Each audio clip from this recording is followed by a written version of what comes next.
Partners and/or Associates. Lisa and Robyn are two fun friends diving deep into conversations where nothing is taboo. They believe in eating dessert before dinner and wearing the bikini. They're allergic to labels, authority, and cheap shoes. Currently, they're launching themselves through life being the good time, bold enough to take risks and inquisitively asking, what's next? They hail from New Hampshire, but they could be anywhere dressed in cute clothes. If they had to share a tombstone, it would read, "Curiosity killed these cats." Your hosts, Lisa and Robyn, on the mic. Welcome to the Friday edition of Lisa and Robyn on the mic. You are listening on WSMN 1590 AM, 95.3 FM. You can watch, stream, and listen on WSMN.live as well as Facebook and YouTube. Welcome. Hi, Robyn. Hello, hello. Happy Friday. Happy Friday. Happy Friday. I need a eyeglass screw. Oh, no. It's wobbly. Well, as we start, I want to say that one of our producers, Amy, let us know yesterday that she's a water goat. And to give you some insight onto her personality, she prefers harmony in her lives, which I don't know how she's doing that at the radio station. God love her. She is kind, gentle, sympathetic, and kind-hearted. She is serene on the exterior, but that only conceals her determined interior. So, like Amy, you'll have to let us know if that sounds like you. And all of our goats are water goats. And that's funny that we're all water. Yes, that is funny. I wonder what George is. That's interesting. George? He's a rooster. I'm thinking he's going to be a rooster for some reason. I'm voting rooster. What are you voting? We'll take cock. Yeah, that's what I'm voting. What are you voting he is? I don't know. What are my choices? Pig, rat, ox, tiger, rabbit, dragon, snake, horse, goat, monkey, rooster, and dog. And pig. I feel like the rooster. Yeah. I don't really know why. It just seems like the most appropriate. I do. I think with a musician and all of that, I'm going to say rooster. We'll have to ask George to give us his birthday. His birthday, so we can tell what he is in the Chinese zodiac. So today we thought we would kind of title this the Grab a Friend, Get Out, and Have a Great Summer show. Yes. In which we want to remind you, when you don't know what to do, all of the fun things that you can do in New Hampshire and beyond New England. And we did try to include a lot of free items and also what's going on this 4th of July. But I'm going to start with a question. We'll post them too. We'll post them on our Facebook page so you can come back to it. Yes, and throughout Instagram. The summer. We'll post it there too. I'm going to ask you. I'm going to start with a question. Okay. What is your experience with camping? Actually, I've had a great experience with camping. Okay. When I first moved up here and got married, we used to do camping every weekend. We'd either go to the White Mountains, and then the following weekend we'd go over to the coast, somewhere along there. But you're also in your 20s. You know, I was 22. You didn't really care about that. I hated the moist tent. Mm-hmm. And then there were a few times that we camped along the coast in a camper, and that was a great experience too. Do I want to do it again? No. But there is something about cooking breakfast on an open fire outside, and we usually had our tent site was right by the water, a stream or something. So, it's like, it's fun to make home outside, and, you just have everything set up, and I had picnic baskets. I had the air mattress for our tent and the string lights and tiki torches for our campground. So, I mean, it was a fun experience. It wasn't just like we're going to roll out the tent and... You're not going to hike in, roll the sleeping bag off your back and lie down. Right. No. So you sound like you camp like my sister-in-law with the lights and making a home outside. Yes, the cloth napkins. And it was the whole, I loved doing that. I loved just setting up home and just making it like a neat little site. And so it was a fun experience. So my experience, my one and only camping experience, which is why I haven't gone with my in-laws yet. One and only. Is we were 19 or 20 on Father's Day weekend. All my friends went camping. Where? No memory. Somewhere up in the White Mountains because it was Laconia weekend and we were being flashed on the highway. Oh, nice. That's what I remember. I don't remember the location. Somewhere up there. And the guy started drinking. I've never been exposed to any kind of outdoor anything. My parents were hotel people. My mother was a hotel person. Yes. So I have no experience with the tent. The guys start drinking before they put up the tent. It starts raining before they get the tents up, and now all the tents are wet. Oh, boy. And not really up well because everyone started drinking. And I slept in the car because A, everything was wet. B, I am a magnet for bugs, and I'm allergic to DEET. Oh. So, It's not a good 15 minutes in, I have 900 mosquito bites. I don't want to pee outdoors, so I'm no pooping outside the tent. I am completely lying down in a car and not having a good time and thinking that was my first and last time camping. And the thing is, I love the outdoors as long as there is some kind of hotel with some kind of shower Yes. and bathroom and hotel somewhere in the vicinity. Or even like a little cabin. So in my head, I think before I die, I have to do this. But then, I'm over your house. It's not even dark out yet. I have 15 bites on my hand. Yes. And I start thinking, but, what would I have to wear? I would have to be with a full face mask with just a little O cut out from You my need one of those mouth. netting mesh suits. I really do think I would need to physically be just covered from head to toe. Like a mesh beekeeper suit. For summer. Because I don't know how I would enjoy myself being eaten alive. Yeah, we camped at Bailey's campground up in Maine, right along the coast, and the mosquitoes were horrible. You ended up having to go somewhere because there was a lobster pound right down the road, and we went and got lobsters and seafood and stuff and brought it back to our tent. Literally could not eat outside of the picnic table. They were just swarming you. So we ended up packing up and going over to the beach just because there was a little bit of a breeze and that kind of keeps them at bay. But for the most part, I think timing wise too. In the White Mountains, I think later in the season, like maybe later July or August, when the bugs aren't so bad. Maybe October. Because yes, dress warm. But I don't remember it just because I think it would get cooler at night. And as soon as there's like a little breeze, then the mosquitoes won't. Like the other night that you guys were at our house, we were sitting outside after you guys left and there's no bugs. There's no breeze. I mean, no, there was no breeze. And so all the bugs were like vicious. You couldn't stay outside.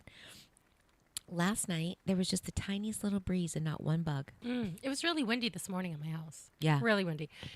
But it's beautiful out. Absolutely beautiful day. And I should say that I did glamp at 2929. Someone else puts up the tent. You're on a cot, so you're not on the ground. Yes. And it was October. Nice. And I have slept in a proper tent at some point for a weekend. But and it was funny. I was lying down, and the woman Grace, who was in my tent with me, I loved her immediately. So we get there, and she says, we're lying. You arrive and you're prepping yourself for the next day, and we're trying to find out who each other is. And she says, I'm really a successful person. I think I want to be in a hotel. And I said, I noticed there was a hotel as we were driving up. And she says, if I can find a room, do you want to go? And I said, absolutely. We had not been in the tent an hour. And we were Googling and trying. And because it was leaf peeping season at Stowe, there was no rooms. So we had to settle in that we were going to be in this tent. But we both resented the tent. And it was, if you saw these tents, people would say that's barely a tent. It's practically indoors. We had a heater. Nice. They brought one of those little heaters, propane heaters. It was so not camping, and we were still, miffed. And so I want to do the canvas tent with the chandelier and then the platform bed and, the king size bed with the full mattress. And so it's so funny because I love outdoors as long as there's a bathroom and a shower and a hotel and a... Yes. And it's like, well, that's less outdoors than most people would think. But I think the right environment, I would go again. So my in-laws now have a camper, and they keep trying to lure me, and I have to go. A camper's not bad. I know, Camper's it's fun. Like inside. sitting outside of the campfire.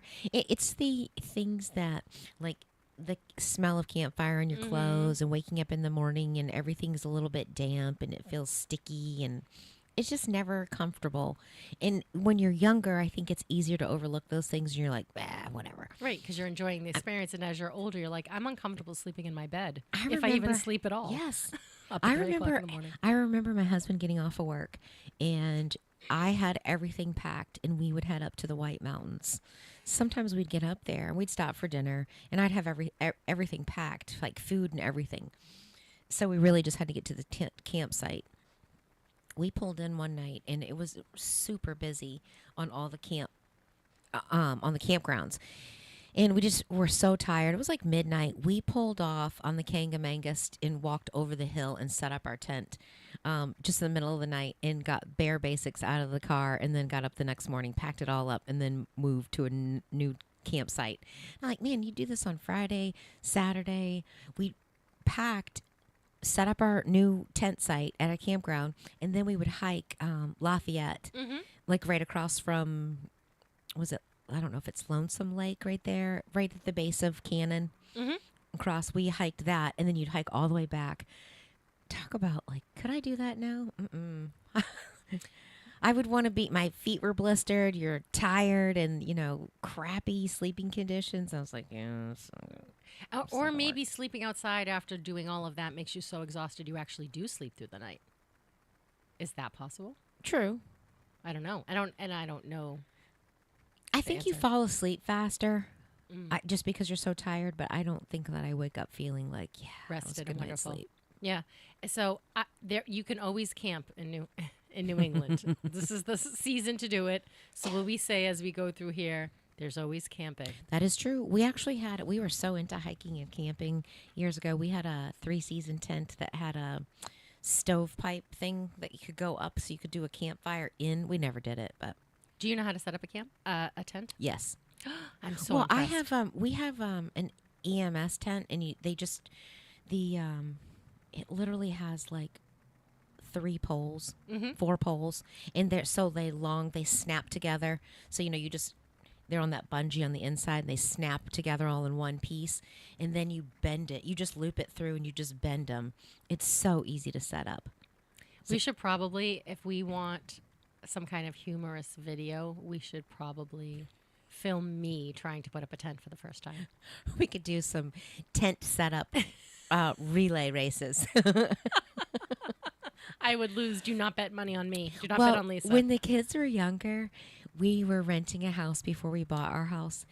We were renting for a few short months, and the kids were like, let's go camping. And we couldn't squeeze in a whole weekend. So I was like, well, why not camp in the yard? We pulled the Adirondack chairs down from the deck. We set up the tent. They brought all their stuff outside. We got the tiki torches out, and Chris had cut out a piece of the lawn and rolled it up as sod, and we just covered it and kept it wet and covered it and built a fire pit in the yard. And then the next morning we just put the sod back. That is hilarious. I have pictures of it somewhere. If I put a tent up because I do think about that. We could definitely tent in my yard with my nephews. We have bears, coyote. I mean, I know I do. I put trail cams up. I know they're all active at night. I don't know that the bears are active at night. I've never seen the bears on the camera at night, but I know that the coyotes are very active. The bobcats years active. ago, my mother-in-law had heard something, and they used to sleep with their screen, a lot of people don't have air conditioning, and she would open the sliding glass door and she heard something, so she went downstairs to check, and she had hummingbird feeders on her hanging off of the side of the house, and she walked down and flipped the light on, and there's a bear drinking the nectar, literally just her and the screen. And I was like, I think I would have died. And she's like, thank God I didn't scream. Yeah. But she's like, I just leaned over and shut the door and made sure it was locked. So they are active at night. Oh, okay. And early morning when I was living in Mount Vernon and I was working at the lab, and I was leaving from Mount Vernon to go to Derry, it was still dark. It was like 4:30 in the morning. It's still dark, and I'm going past this house, and they have just flower gardens. Their whole yard is just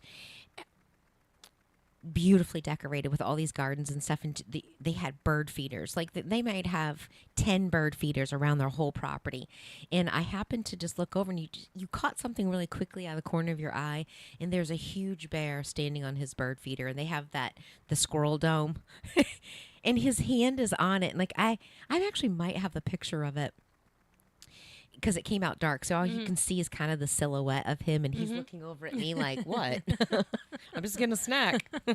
When I think I've told this here. When I first got the house, I put up my bird feeder. I'm so excited, and the bird feeder's flung off. The next day, I put the bird feeder up again. And then I catch the bear leaned up against the tree, shaking all of the nuts and seeds out of it, like a guy putting peanuts in his mouth. Shaking them Just out. shaking it. And he was leaned up against the tree, comfy as could be. And I thought, well, that's the Like end Yogi of that. Bear. That's the end of that. And as everyone knows from our show, that the bears are food motivated. So Yes. my thought is, if a bear ever comes in my house because he just opens my screen for some reason, I'm going to open my refrigerator, grab some stuff, and lure him and fling it off my back deck and escort him out of my property. That's my plan. That's funny. I'm not going to panic. I'm going to pet him real quick as he I'll goes throw by. my raspberries out. Yeah, my just grapes. flinging blueberries out the window. Here, come over here. Go, go, go. Here's some banana. So what do you have on your list of fun things to do this summer? Okay, let's see what we've got.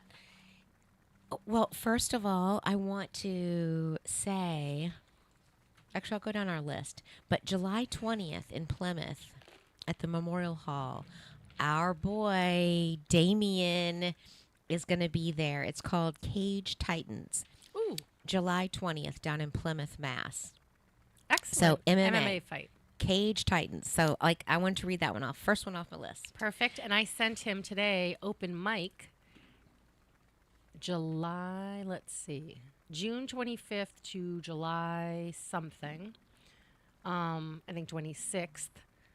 Cisco Brewers in Portsmouth has open mic nights pretty Ooh. regularly. We need him. We need him to come up here and go to one. Yeah, so I sent him that. And then on July 26th, Crush, a Dave Matthews tribute band, is also at Cisco Brewers. Okay, your turn. Okay, so coming up June 30th at the SNU Arena, there's the Monster Jam. Ooh, If anybody likes that. There's monster trucks.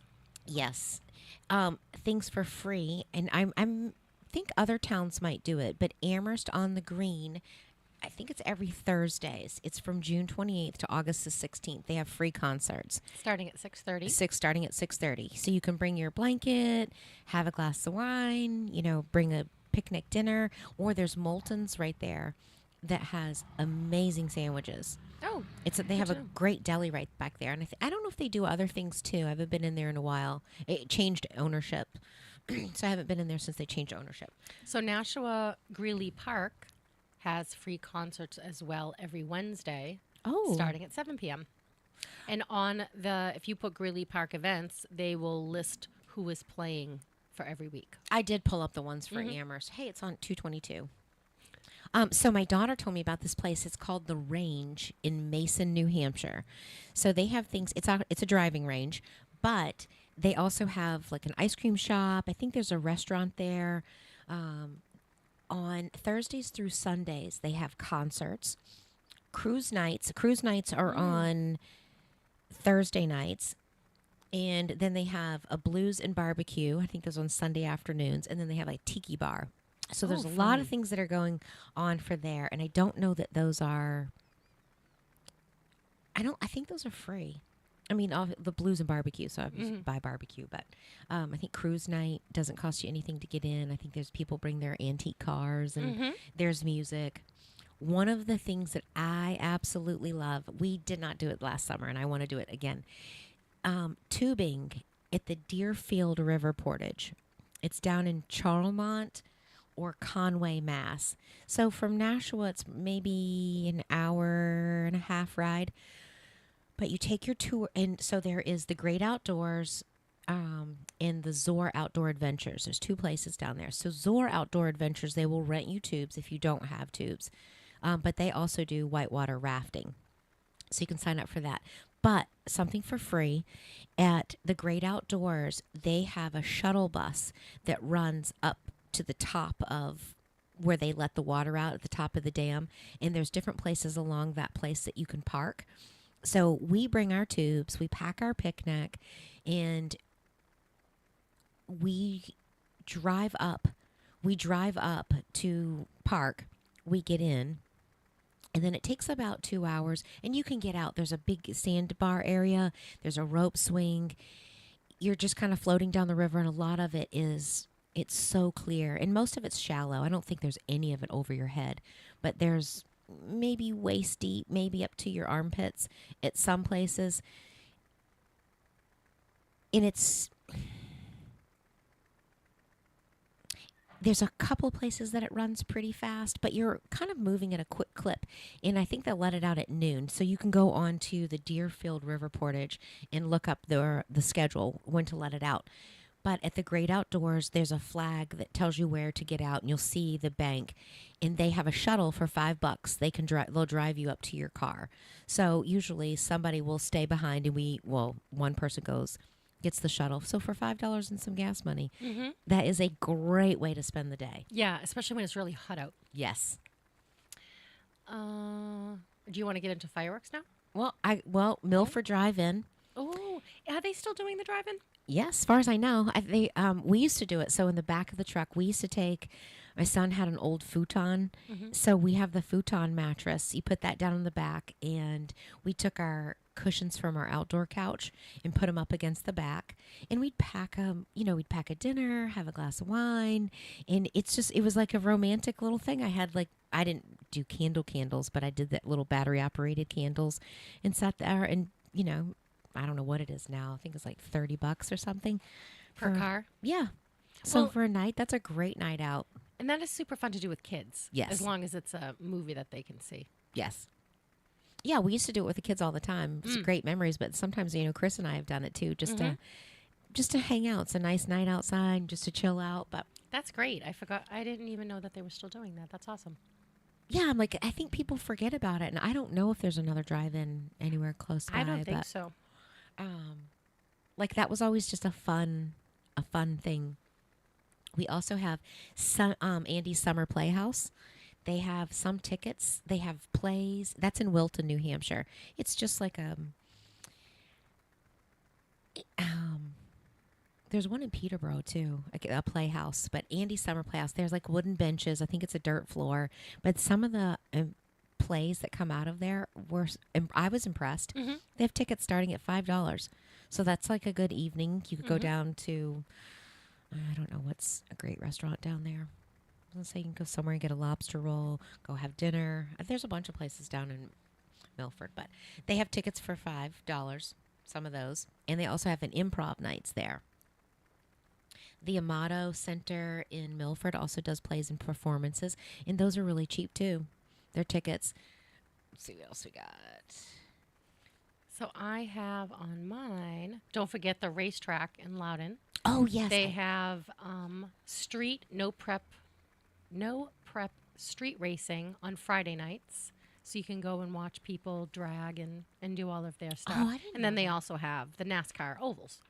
Oh, so also, wait, I found it somewhere. I got to put my glasses on. Yeah, we might have to put our glasses on. Dinner in the dark. They have free golf for kids the whole month of July up at the golf course near the Omni in Mount Washington. Kids golf free, under 18. Wow. The whole month of July. July 21st, they have import face-off at the Loudon Speedway. They have, it's from 8 a.m. to 6 p.m. They have burnouts, drifting, a car, bike, truck show. They have a whole bunch of stuff, DJ, music, food trucks. And I thought that could be, whoever's into cars and racing and competitions. June 30th, they have a boat tour to Baker's Island Lighthouse out of Salem, Mass. That's from 5 to 7 p.m. So that could be a neat thing to do. July 13th, it's the Brooks second annual lobster bake in Seabrook. That's from 4 to 5:30. Like that could be a fun thing to do. Mm-hmm. There's I can't remember the island right off the coast of Maine that they used to do. They'll shuttle you out there and they do a whole big clam bake where they do the corn and the potatoes and they do it like on an open fire and they do the lobsters and steamers and all that stuff. It's like a whole day thing that they do. I don't know if they do that anymore. If anybody knows the name of that, let me know. I also wanted to let you know that if you belong to the National Library, almost every library has this, Oh, yes. and you want to go to the museum, you can get free passes, day passes to the Museum of Science. They used to have the aquarium. The aquarium and what's the art museum in Boston called? Oh, the science children's. The Museum of Science. They definitely have. And I don't know what I'm drawing. The Art Museum in Boston. Yeah. They also do those. But every Tuesday, the Art Museum in Boston is also free. It's not quite a hike. July 27th, Worcester. They're doing a water lantern festival. Ooh. I guess on the river, they're going to release all these lanterns and let them float down the river. That's going to be beautiful. So that could be kind of neat. July 28th from 10 to 1, they have lobster boat races in Harpswell, Maine. That could kind of be a fun thing that would to be see. really fun. All right, are we ready to do some fireworks? Yes, let's do some fireworks. You have some, and then I have some of the same ones, but I have a couple of different ones. Okay, so I have Nashua is going to be on July 4th at Holman Stadium. I have New Boston, 9:30 at the fairgrounds on July 4th. Tuscan Village in Salem has fireworks, but at 4 starts. They have music, food trucks, like they have a whole big shebang, topping it off with fireworks at 9. And then Merrimack is at the Merrimack High School on July 4th at dusk. Manchester is July 3rd at 9:30, the Westfield. And on July 4th, 5th, and 6th, they have fireworks after the Fisher Cats game. In Hampton, July 4th at 9:30. It says near B and C streets. Yes, and they have a rain date of the 7th, I believe. Yeah, so I couldn't find Amherst, Milford, I have Amherst. Bedford. I don't have any of those, actually. I don't think any of them are doing fireworks because it starts and goes to Center Harbor at Center Harbor Bay on 7/4 at 9:15. Concord at Memorial Field on 7/4 at 9:20 at night with a rain date of 7/5. Conway, 7/4 at Schuler Park. You said that one. Derry at Jacinto Road, Folsom Road, and Crystal Ave. On dusk on the 4th. Dover on the 6th at dusk, Garrison Hill Park. Exeter, did you say Exeter? I didn't say Exeter. Exeter, 7/13 at 9 p.m. So if you haven't had enough fireworks at the 4th, you can go on the 17th. On the 13th, on Swazi Parkway. Gilmington, Crystal Lake Park at 7/6. Gorham, 7/4 at the Town Common. They're shot off a promenade field. Grafton, recreational field. Hampstead, 6/29, which is what today? Tomorrow. Hampstead is doing their fireworks tomorrow behind Town Hall on Main Street. You said Hampton. Keene, 7/3 after the Swamp Bats game at Alumni Field. Laconia, we have the 3rd at 9:30 at Wares Beach. The 6th at Opachee Park. Lebanon, New Hampshire, 7/4 at Stores Hill Ski Area. Lincoln, 7/5 along Main Street at Hobo Rail. Littleton at Remich Park on 7/6 at 9:30. You already said Manchester? Yes. Meredith. Meredith at Meredith Bay, 7/4 at dusk. You said Merrimack. Did you say New Boston? I did say New Boston. Okay, Pelham. No. Pelham, 6/29, which is tomorrow night. Municipal Center, rain date is the 20... The rain date doesn't make sense. It says the 26th. You can't have a rain date before the actual date. So that's just something on the internet, I'm sure. Rochester, 7/13 at Lilac Family Fun Festival at Spalding High School. Rye, 6:30 at Parsons Field. You said Salem. Tamworth at Brent School, Waterville Valley on Corcoran Pond, Wyndham. Wyndham 6:20. Oh, that passed. Wolfboro 7:4 at dusk at Brewster Campus with a rain date of 7:5. So there are tons. WMUR has a list Yes. of every location. So if you don't want to listen to all of those again, but you want to look at them, go to WMUR's page, say fireworks, WMUR, and it will list them out for you with their locations and their rain dates. Wally's in Hampton, they have Rotten Apple, who is a Alice in Chains cover band Oh. on Thursday, July 11th. What other kind of fun things do we have? Well, so Laconia has the High Octane Saloon has things going on all summer long. July 20th, they have a bike show starting at 9 a.m. Then July 21st, they have Battle of the Bands, which I thought could be cool. But I'm like, there's just so many to write. Like, just look up High Octane Saloon, and there's so many things going on that they're doing that looks like it's fun. There's also, I think that's at the same place. No, this one's at the Harley Davidson. It's called Sloppy Seconds Swap Meet. August 17th from 11 to 3 at the Harley Davidson. You can set up and be a vendor. So I don't know if it's like a flea market. Like I know like yard sales and all that stuff is so big. You can sell, shop. They have a DJ. They have food trucks. They have a cash bar. They have drinks. So I'm like, that kind of And that's sounds the fun. Manchester Harley? No, that's Laconia. Laconia Harley. Oh, The Laconia Harley. So there are some things going on in, and also, you know, the Fisher Cats game and the Red Sox game. Somebody said to me that the Red Sox tickets were pretty cheap because they're not doing so good this year. oh really? Yeah, Now's and the then I time to forgot to go. look it up, and I was like, oh, note to self, because I love Red Sox. Hampton Beach Casino Ballroom has a ton of bands. One Night of Queen, Maren Morris, Seven Dust is coming on September 13th. Red Knot Chili Peppers is coming to Wally's on August 9th. And then in Derry, we have the Radio Flashback 70s and 80s Classic Rock Concert. Wow.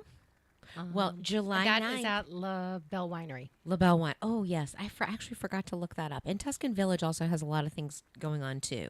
They do, but I saw only till June 30th. I couldn't find their Oh. July schedule, so I must have been doing something wrong. I wanted to say two things that looked fun for me coming up in August that I thought could be neat. August 2nd through the 3rd, Jericho ATV Festival.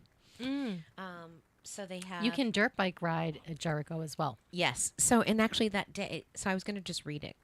It says, hit the over 1,000 miles of interconnected trails, ATV-friendly towns during this action-packed weekend. Events include the blessing of the ATVs, an outdoor movie night, downtown Berlin block party, a torchlit parade, a food festival, cornhole tournament, and a concert in the park.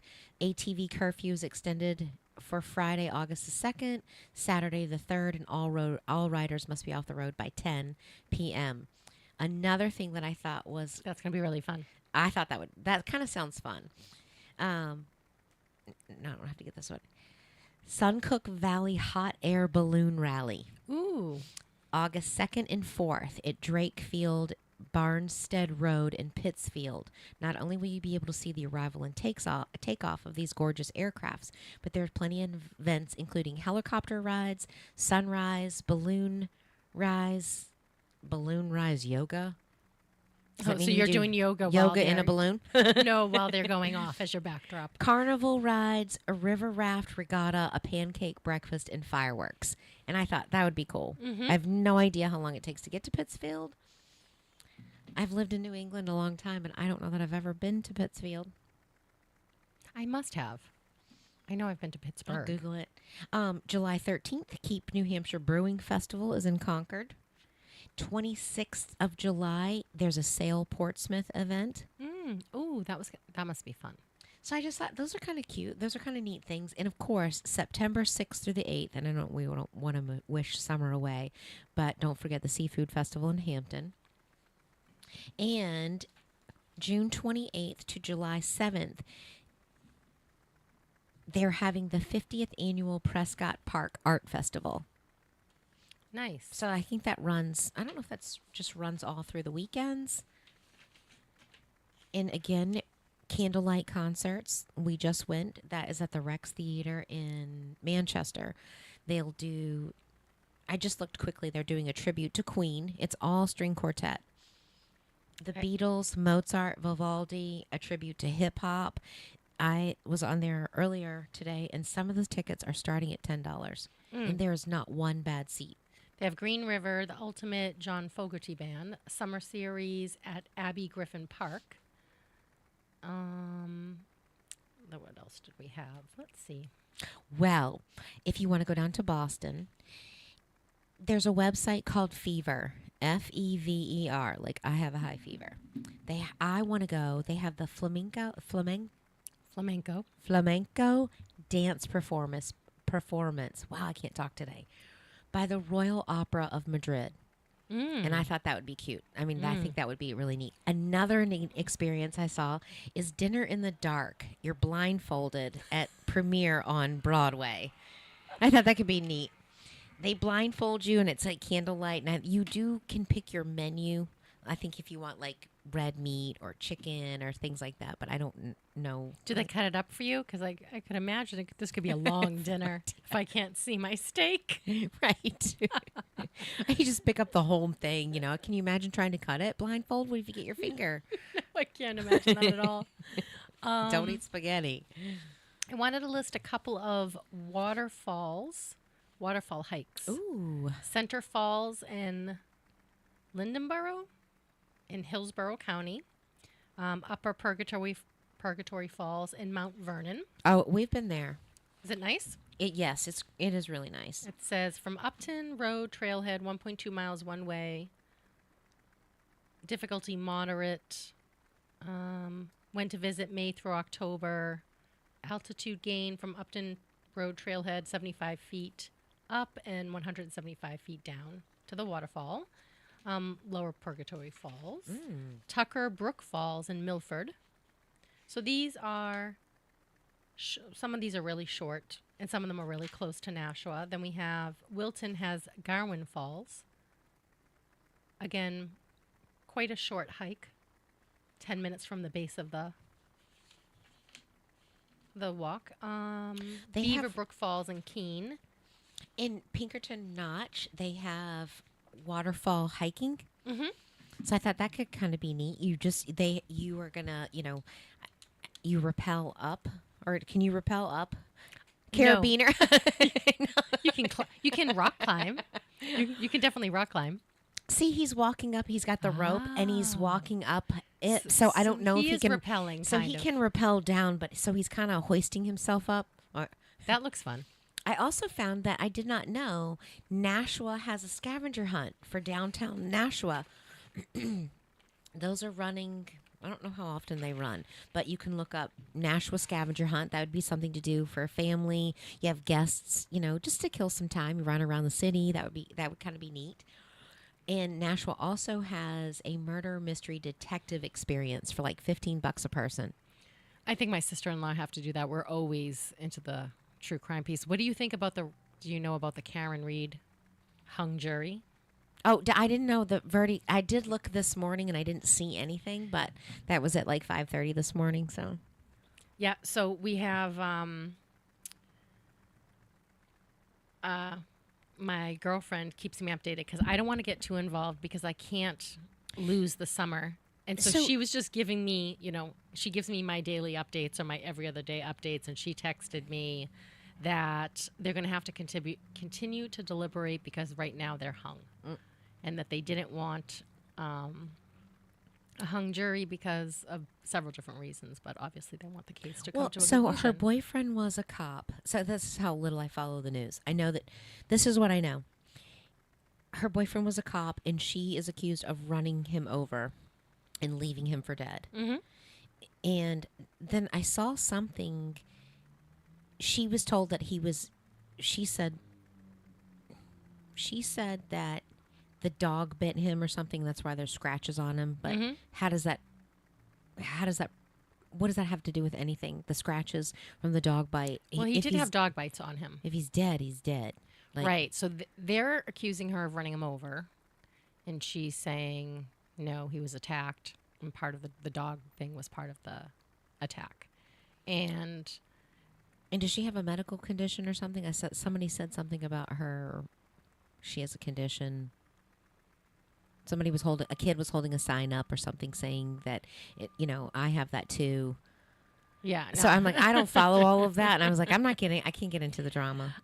My girlfriend calls me with because when I said something about, well, this dog, what do you mean that they gave away the dog after the dog that's been accused of attacking her or attacking him or biting him is missing.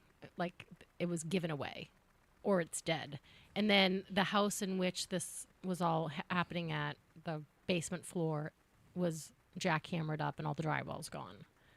And so there's all these different but 6 what weeks does that of have missing. to do? Like, I mean, if his body was missing, but what does that? See, that's out little I know. So I keep telling my girlfriend, I don't want to know because I'm going to read it when it's all done. I don't want to be strung along with anticipation, but I do get my updates. Well, because then you're going to be having to go on and keep looking and keep Yes. looking at it, and I I'm got like, enough to I do. don't want to be drawn into it, so I want to have read enough it to do. one and done. But she does keep me pretty updated. But she did text me. But that I don't understand I don't understand about the basement and it being jackhammered. What are you hiding? Like Right. So they're saying that they just were fixing a sewer line, more dead bodies? or maybe blood evidence that he was physically in the house bleeding instead of outside. If you were run over by a car, you wouldn't be bleeding in a basement. True. And but I do murder feel is like murder, whether it was inside or whether he ran him over. I mean, I don't think she ran him over. I think that's the whole thing. I think the Oh, maybe she's saying that she ran him over because she didn't see him. No, she's saying she didn't run him over. She didn't say. She's saying she didn't run him over. So let me just give you what my girlfriend sent me as an update. I'm gonna give you this. Everybody in the car is probably shaking their head like, these two. She's like, "Why are you talking about the thing you have nothing? I You don't know promise anything you, I about?" will not be reporting news. Right. Ever. So she sends me kind of an update. Lally doesn't want a hung jury for many reasons. They'll never find another jury to convict her, which is Karen Reed. This is political suicide for Michael Morrissey. Michael Proctor could be fired or indicted before the next trial. It sounds like Lally is not okay with a hung jury, but the defense is the note from the jury is that they are hung. So I said, okay, well, then that sounds like she's not guilty. Can the judge force them to continue deliberations? And my friend said, yes, she did. So this is going to go into next week. And then my friend says, I think the jury is rigged.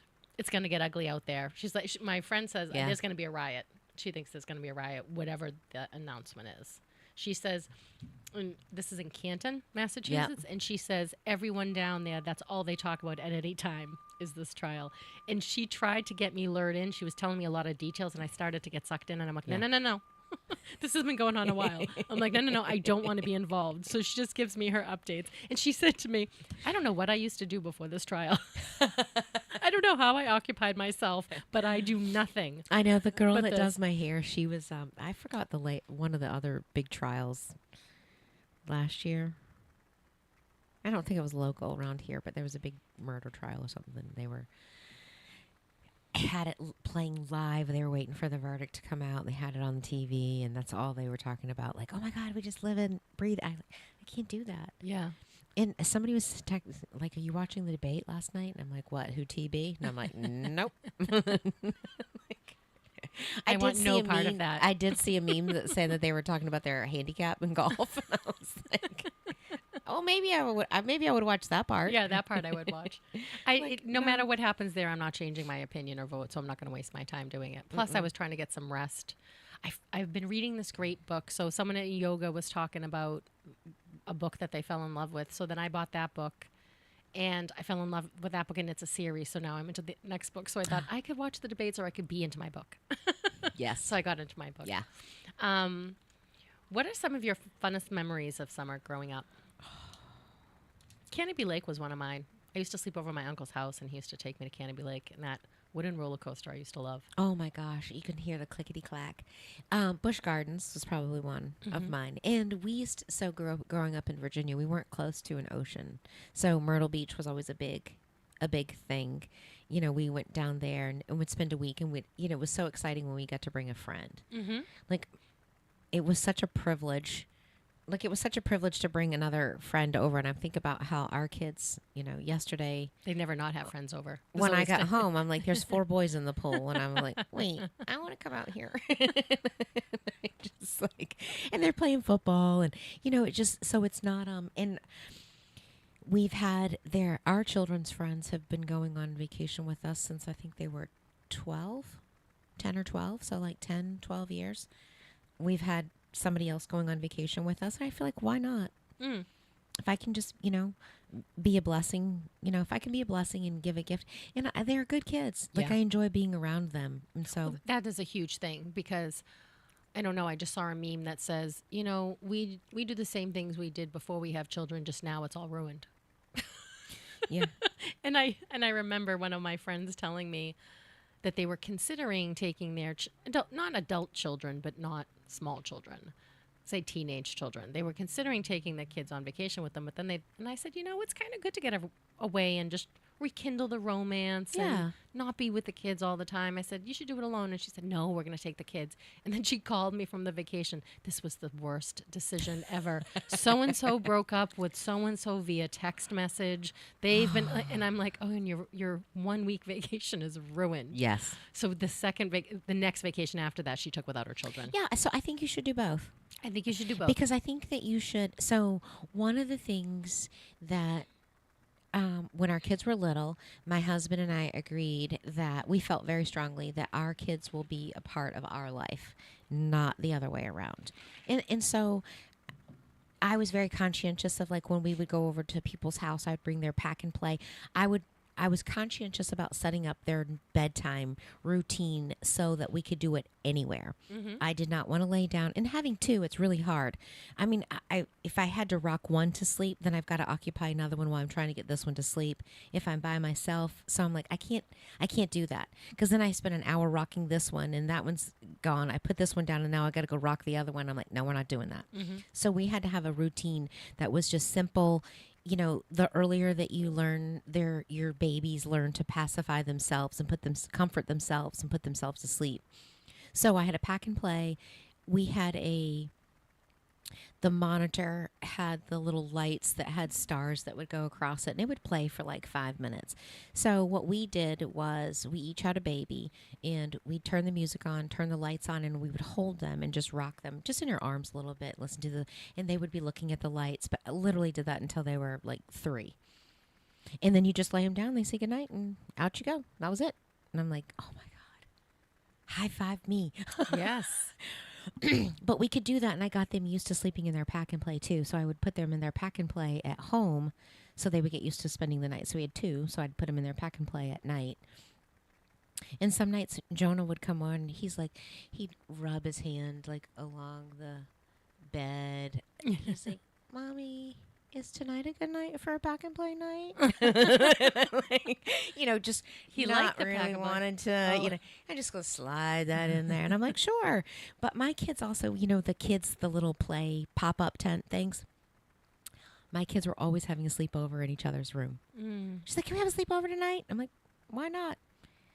If you bank in time to know that it's going to take a little bit of while for them to settle, like, I just let go of the outcome, and they were pretty good. I mean, they would always settle down. I think we had to separate them once, and that was it. Now they know, like, when you say, hey, we're going to have to separate, they know that you mean business and there's no struggle. They'll negotiate it and figure it out. I said, sorry, you know the rules. This is what we did last time. And my kids were good. Like, I don't feel like we ever had a... Yeah, you don't sound like you had battles with your children. No, not really. And because I just feel like I always gave them choices. And and maybe because I like choices. I don't like being told what to do. So it didn't really matter. Like, do you guys want eggs for breakfast or do you want waffles for breakfast? I'm okay with either one of them, but I'm giving you the option. Hey, do you guys want to go to the water park today or do you guys want to go to the playground? Do you want to take your bikes or do you guys want to go down to the lake, pack a picnic? Or I was always giving a choice and they would make the decision. So I'm cool. This is what I'm going to do. I'm cool going either way. So it wasn't like, nope, today we're going to go to the playground and do But this. you were also smart not saying, what do you want to eat? And then having 70 options Yes. that they yell. Because that's the one thing when I used to work at a restaurant and people used to say to the kids, what do you want to eat? And they'd start yelling stuff that wasn't on the menu. It's like, why are you doing that? Yes. We have 3 things on our kid menu. Do you want a hot dog? Do you want pizza? Or do you want mac and cheese? Yes. It's not an option. I want chicken nuggets. Right. We don't have chicken nuggets here. So it always used to be like, why are you giving your children unlimited options? They don't have unlimited options. Right. And the other one is always, do you want to go to bed?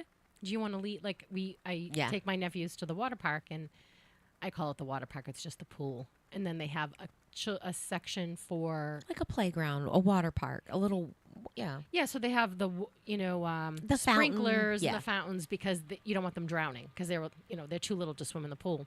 And parents always used to say, "Are you ready to leave?" And the answer would be no, and then they'd fight about getting in the car. And it's know. like, it is time to leave. It's just such a small language shift. Yes. Do you want to leave? No. Okay, now what? Now you're not leaving. So when I first moved up here, I worked at Crotchet Mountain for a very short period of time, and they had a daycare.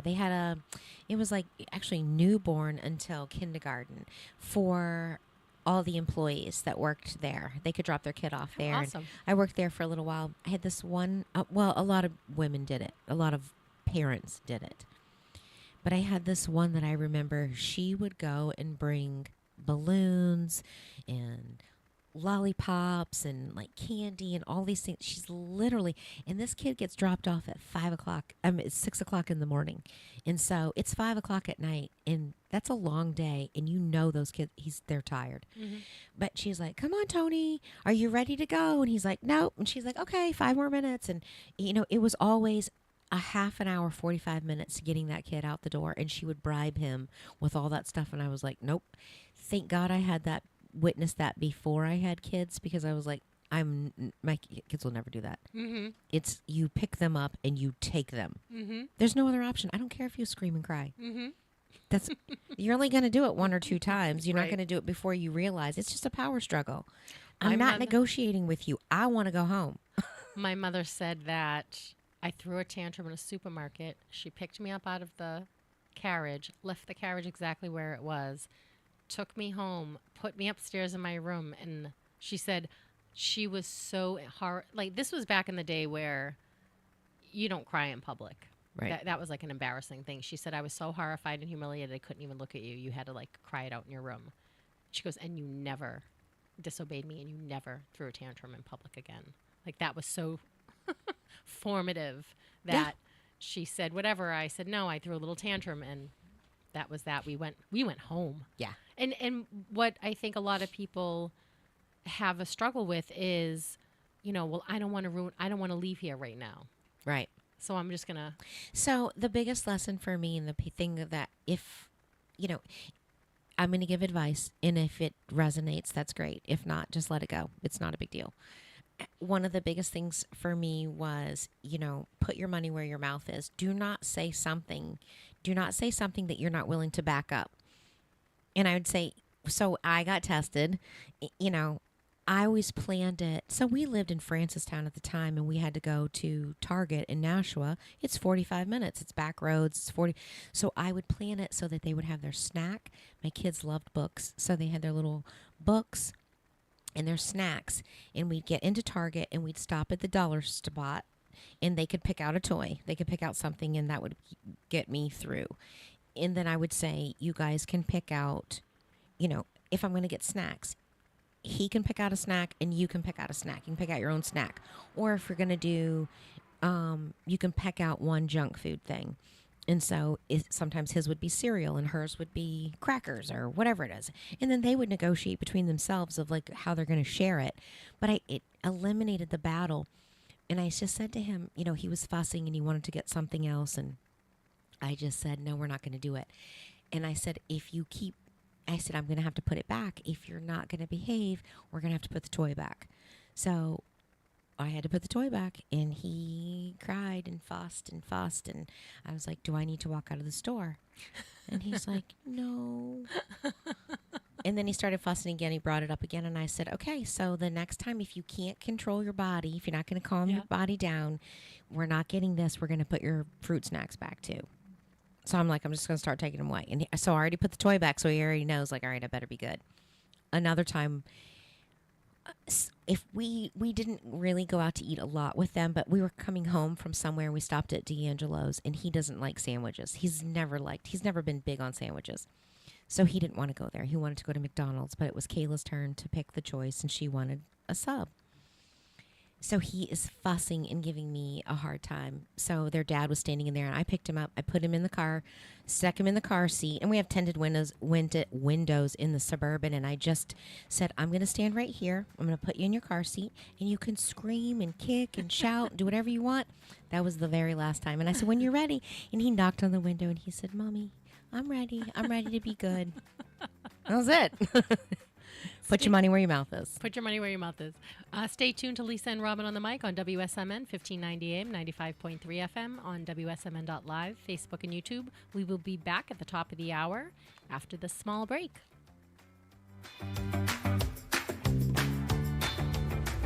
WSMN 1590. WSMN 95.3 FM Nashua. Listen, watch, and stream at WSMN.live. I am Elena Dries, nurse practitioner at Altrix Primary Care, located right here in Nashua, New Hampshire at 57 Northeastern Boulevard. At Altrix Primary Care, we are dedicated expert nurse practitioners who provide high-quality, comprehensive primary care services for people of all ages, from newborns to older adults. Our nursing model of care is distinctive because it's unhurried, high-personalized, easily accessible healthcare for you and your family. Visit us online at altrixpc.com/Nashua or give us a call at 603-821-4009. That is 603-821-4009. Altrix Primary Care, changing the future of primary care for you and your family. Have you tried to quit drinking before, and much to your surprise and dismay, you couldn't? Have you tried therapy, meetings, and treatment programs, but still can't seem to stay stopped? Or maybe you live in fear that you'll lose your job, your home, or your family, and much more if you don't get this figured out, and soon. Well, there is hope. My name is Bill Nielsen, and I'm the founder of Nascent 24 Recovery and Life Coaching. And I struggled for over a decade. Yup, 10 years, trying to get it right. I lost jobs, 5-6-figure jobs in fact, homes, friends, relationships. I thought I'd never get off the merry-go-round or the roller coaster, but I did, and I've developed a proven proprietary process that works. Why does it work? Because it addresses the root cause and not the symptoms. No more Band-Aids on bullet wounds. It's a 12-week journey that will transform your entire life, not just the drinking thing. I work one-on-one with every single client, and your privacy and anonymity are paramount. The great part is that you don't have to leave your home, your job, or your family. Text me the word recovery to 203-241-1266. That's 203-241-1266. Or visit my website, nascent24.com, NASCENT24.com. There is a solution. Take the first step. You won't regret it. Hi Nashua, I'm Perry Cataldo from Choice Benefit Services, your local insurance agent that has dedicated himself to all the Medicare plans in New Hampshire. Whether you're just turning 65, new to Medicare, or already have a plan, I'll explain all your Medicare options and extra benefits that you hear so much about. I ensure you're getting all you're entitled to and all that you deserve. Nashua, don't get fooled again this year. Call Perry Cataldo at 603-461-5550. That's 603-461-5550. Or visit me online at cbsnh.com. That's cbsnh.com. I look forward to hearing from you. And remember, health is wealth. Are you wondering, how can my business expand its reach? Or how can I support music and arts in my community? Well, I'm glad you asked. My name is Cody, and I'm from the Nashville Community Music School, and I'm here to talk about all the wonderful opportunities to partner with us. Whether you want to become a VIP table sponsor of our biggest concert event of the year, Play It Forward, or by joining our band of donors by donating only $5 a month, we'd love to be able to speak with you and show how we can partner to make music accessible to all. Give us a call at 603-881-7030 or shoot us an email at info@nashuacms.org. Are you or your loved ones in need of compassionate care in the comfort of your own home? Look no further than Heaven Sent Home Care. Heaven Sent knows the importance of personalized care tailored to your unique needs. Whether it is assistance with daily activities, medication management, or specialized medical care, our compassionate caregivers are ready to provide the highest quality of in-home care. The service provided by Heaven Sent Home Care extend beyond physical care. They also offer companionship, ensuring that you or your loved ones have someone to share stories, laughters, and meaningful moments with. Experience the peace of mind that comes with knowing your loved ones are in capable hands. Or visit us online at heavensenthomecarellc.com to schedule a consultation and learn more about the comprehensive range of services provided. Heaven Sent Home Care, where care and compassion come together.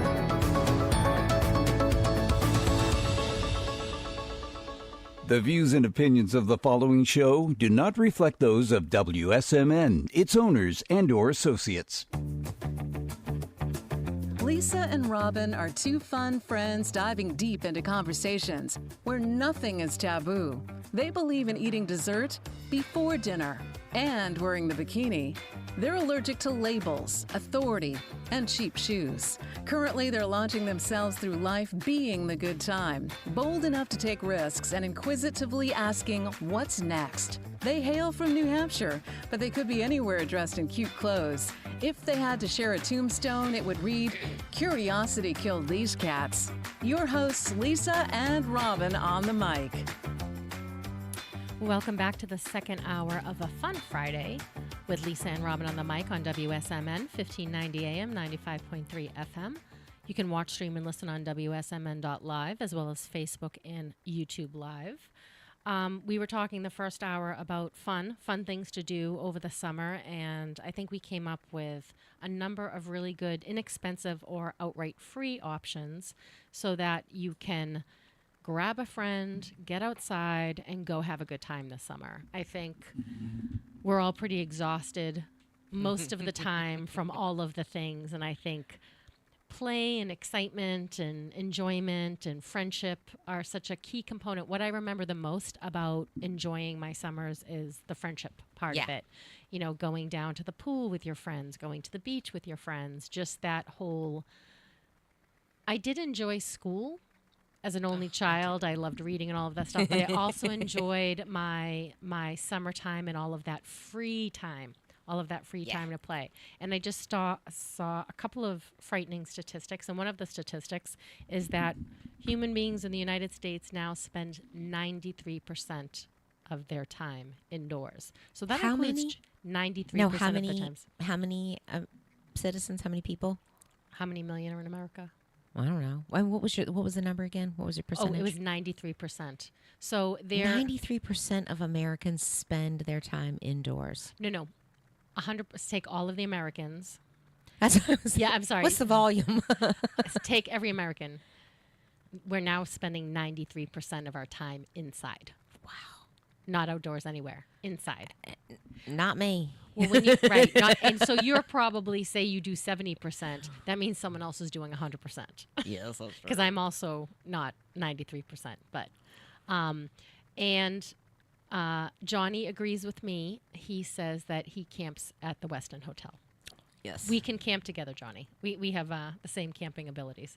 I just thought I enjoyed it in my younger years. One of my absolute favorite childhood memories. We lived in a dead end neighborhood, in the middle of nowhere. Nobody's car came down our road unless it was a friend or somebody's parents coming home. So, on the weekend nights, in the middle of our road, so it's maybe not, it's not even a half a mile long, but in the middle of the road, there was a slight curve and it goes downhill. and then it kind of just gradually goes down into the circle, and you turn around. In the middle, where that curve is, there was a house that had these huge rock columns, and they had the columns, and then they had the long arms that go down, and then there's 2 more columns at the ball. So the big gateway thing, and they would turn their lights on. And so all the kids would get together in the neighborhood. It might have been like 10 or 12 of us. And, it was one of those things that we weren't friends in school. Like, we never hung out in school, but we all got together in the neighborhood. We all rode bikes together. So on the weekend nights, we would play hide and go seek in the dark. And so right below where the columns are, that was base. Mm-hmm. You had to make it to base. And the columns in the neighbor's cross street, that was where you had to hide your eyes. You had to hide behind that and count, because they were big enough that you couldn't see or peep your head around it. So, and then there was a big field of like tall grass. You think about it, man, ticks and all kinds of stuff. Well, they didn't have ticks to the extent when we were children that they have now. Yes, that is true. Well, we used to also crop dust too. So, oh, okay. They used to crop dust too. I remember planes going over, small planes going over every once in a while. And somebody had said that to me, and I was like, oh, you're right. They did used to do spray pesticides, and hey, it's amazing we're still alive. But here we are. But we used to hide in the tall grasses or behind trees, and like that, you just felt like wild and free. And then as we got a little bit older, somebody would take their boombox outside and play our tapes. And, I do remember the play our boombox favorite days. songs. The Eye of the Tiger, and we're hiding, and you just felt so cool, and just was like such a great, it's summer. Mm-hmm. It's summer, and one of our neighbors, she would have a cowbell off of her back deck. So when Betsy rang the cowbell, it was time for everybody to come in. So everybody was kind of like, hey, it's curfew. Right. And you had a group collective curfew. She's like, the all right, gatekeeper. Yeah, enough is enough. Yeah. Everyone come to bed. Another thing that we used to do when our kids were little, outside of our pergola, we'd hang a white sheet. And I think it was like $100. They have the little movie projector thing, and we just he mounted it on like a little wooden board or something, and it would project. And so we'd sit outside and have movie nights outside, and that was kind of a neat thing. Inexpensive, it's a one-time purchase, and right, lasts all summer. Yes, I mean it's lasted. I mean we still have it. I don't know if it still works anymore, but the projector itself. Yeah. Oh, nice. And it's just This one was small, and I think you somehow, I don't know if you Bluetooth it from your phone or from your laptop or somewhere. Because I remember we always had the laptop outside, so somehow it does. But it was inexpensive, and we were looking at them. Some of them are a couple grand, and I was like, we're not going to do that. Yeah. So it was like a little bit over $100 or something at Best Buy, and it worked. We had fun. Yeah. One of the things that So that statistic. So that's to get you outside. Yeah. That statistic made me the 93%. We're spending 93% of our time indoors now. I loved this, and ever since I heard it, I can't unhear it. So somebody was talking, and they were saying, well, what do you do differently? You're so successful. What do you do differently with your 24-hour day? And he says, we have 16 hours a day. We don't have 24 hours a day. We're all sleeping. You should be sleeping 8 hours a night. So I'm so sick of hearing everyone say, we all have 24 hours in a day. You need to sleep those. There Right. are hours you need to be sleeping, so stop. You have 16 hours in a day. Well, it's true, because we talk about, we're building a society where, you can't be idle. Yes, and so that was the other. So I heard that, and then I've been reading this book, The Anxious Generation, talking about why are our children more anxious, have more mental health problems. The suicide rate of young girls once they hit puberty is like 30% more than it was just even a little bit more than a decade ago. So what are we in 2024? I think they said 2015, 2008. So girls at the age of 14 are killing themselves 30% more now than they did just then. Wow. That's scary. And they were talking about, so this book was talking about children are so anxious because there's a lot of things that go into going from I can't feed myself to I have to go out into the world and make my own way in the world. so much. I mean, you're going from nothing to everything. And that happens not once. It's a progression in a series that happens over a long period of time. It happens over 18 years, 20 years, 24 years. And now no one has really, so they started doing studies because no one had done any studies before social media because there was no social media to do studies. So now we actually have a decade's worth of data on social media and what it's done to people at certain ages. And we know our brains aren't developed till 24 years old. That's when the human brain finishes developing. So like that, and I am Johnny.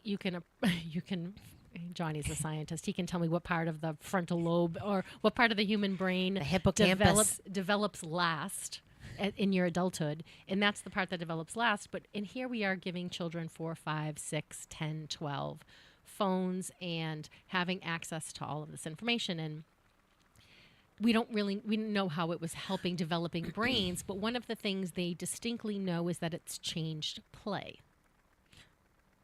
How children play. Well, yeah, because even when my kids were growing up, I didn't hand them electronic.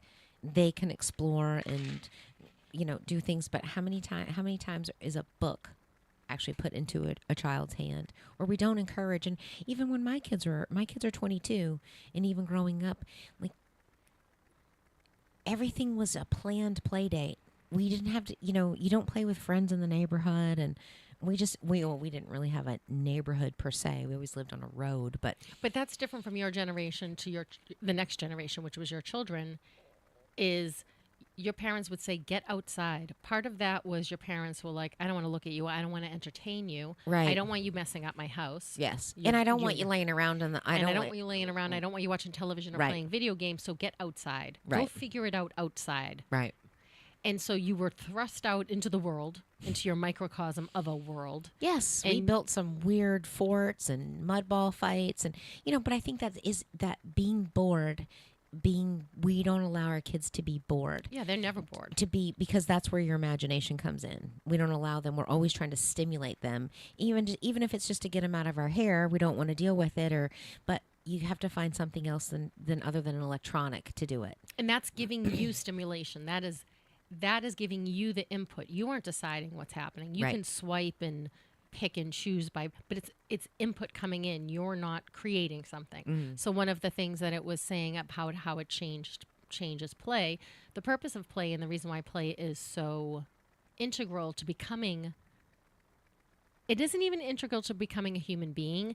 Every animal plays. Every single being plays. So you take, maybe, I don't know if birds do. I'm going to take that back. Maybe not every single, but take our bears. Oh, we had 2 little yellow finches that were flying around this morning so I don't know if they were fighting or playing, but I definitely think they play. I know the hummingbirds played last year. I mean, because we would see them do their circle dance and then they would do their thing. But we know our bears play. You look at kittens play, puppies play, coyotes, like all of these. Bees play because bees can kind of serious. Yeah, maybe bees are just worker bees, right? So maybe and not ants, right? Maybe not every. They're very industrious. We should all be as industrious. That as is, an ant. and the strength that they carry per body weight is like tremendous. I remember one time there was an ant, and I had a Dorito. You know how big a Dorito chip is? It is a giant billboard, and I put it down on the ground, and it used its 2 legs to hold the Dorito, and it carried my Dorito off. And I was like, it should have it. Absolutely. Because I was bored, sitting on the sidewalk, eating a bag of chips. Yes. Doing something, no friends around. I must have just been sitting there, and I was like entertained by this ant. It's constant survival mode. But, play teaches you a lot of things. And they were saying you know how to negotiate. So yes. Back in the day, we're going to just say back in the day, you'd go outside and there'd be 3 of you. What do you want to do? Well, I want to play hide and seek. I want to play relieve you. I want to play kickball. You would have to negotiate what you're going to play because now if you don't all agree on something, you're not playing anything. Right. Right? And then even as, do we have a do-over? No do-overs. Every single thing was a negotiation that you as a group came up with it. It taught you that skill. Yes. Now, you might have a kid who never volunteered or put their input in whether there was a do-over or something else. But a lot of times they went along, but you're also learning by observing. Yep. And you're in the environment. Right. So everything from do you want to play? Do you want to play? I remember taking my nephews to the park, and there'd be a kid by itself. Yes. With a parent, and and I would say, you should go over and ask it. Say, hi, my name is, do you want to play? Go down the slide together. And you have to do it with them at first, because they're little. And then my whole goal was to stop playing at the park, stop going down the slide at the park with my nephews, because I loved going down the slide. Yes. But I'm also here so you can play. I don't need to play. Yes. I've done my share of playing. But you're also trying to teach a little bit of independence, too, and self-play. And interact with other human beings. So when my kids were little, going back to the whole restaurant thing, when my kids were little, we, when they were old enough, or even, they're still standing up. They're standing up in the booth when we're at the booth, like on your shoulder. They're little. But I would say, tell her what you want. And because, most of the time they would know what I want. Kayla's like, I want spaghetti. And I'm like, okay, well, tell her what you want. We're going to order a drink. And they would watch. And they were so excited to be a big person, to order their own thing. And I would take them to the dump with me, and I would save all the recycles, the glass, and let them throw the glass over because I could hear it crash. And, the dump boys. And he's gone to the dump with his grandfather enough to know that when he goes to a dump run with his grandfather, it's like an hour and a half, 2 hours, so that, the boys are talking. And, I'll never forget, he can't even, his head doesn't even clear the dumpster container. And he's got his arm like way up on his head because the guy comes over and he knows because he sees them all the time. And he's like, okay, which one is it going to go in? And so we keep our kids from having those experiences with adults as well, too. But so everybody at the library knew my kids. Everybody at the market knew my kids. Everybody at the bank. Everybody at the dump. And so Jonah wants to engage with the guy at the dump, and his elbow's way up there above his head. And he's trying to, because the guy is leaning up against it like this, talking to him. And so it happened to be an election year. And he comes up, and he always would talk when he's trying to be serious. He would always curl his lips to the side like he's just really, pursing him to the side. And he's like, so, are you a Democrat or a Republican? Like, he doesn't even know what he's like 4. He just heard everyone say this. But he's trying to have a conversation. He's trying to have a grown-up conversation. I just let him have it. But we don't teach our kids. And so when they started working, I think Jonah was 14 and Chris had got him some lawn mowing jobs. And our neighbors were elderly across the street. And I just said, why don't you go and mow their lawn? Well, Carl and Grace had written him a check. And he actually left it in his pocket, and it got washed. And it was no longer ruined. And I said, well, so take these pieces over, show him that you didn't, just show him that this is what happened. Tell him when he's like, oh, I don't want to do it. And I'm like, come on, I'll go with you. We walked over. He walked over, knocked on the door, and I just put him in those. I just said, this is a situation where you can handle, and he did. You've got this. He went over to the door, and I'm like, just not having a conversation about it. And I always said to, when they were younger, meeting new friends, or they were going out on a play date, they were going to go over to a play date and somebody that they didn't know very well. And she's like, what are we going to talk about? Or what are we going to say? And I'm like, well, if you can't think of anything to say, or you're having a pause, ask questions. People love to talk about themselves. People do. We all love to talk about ourselves because we have stories inside of us. And it's not meant to be a bad thing, but I was just like, so always ask questions. It's just funny. She was going down to meet her new roommates. And she's like, oh, I don't know why I'm so nervous. And she's like, what am I going to talk about? And I said, well, and she's like, I know. Ask questions. I can ask questions. And I just smiled. But I don't think we spend a lot of time preparing our kids to be a member of society. Right. Now, I remember... Especially after COVID, and now we have all this work from home. And we have all of the, you don't have to call Pizza Hut and order a pizza on the phone. You can use the app. Yeah. So the human interaction piece is being lost in a lot of ways. And then you go out into the work world, and one of the things that the book was talking about is our generation that didn't have any of these challenges, didn't grow up with any of these things, does not understand this generation.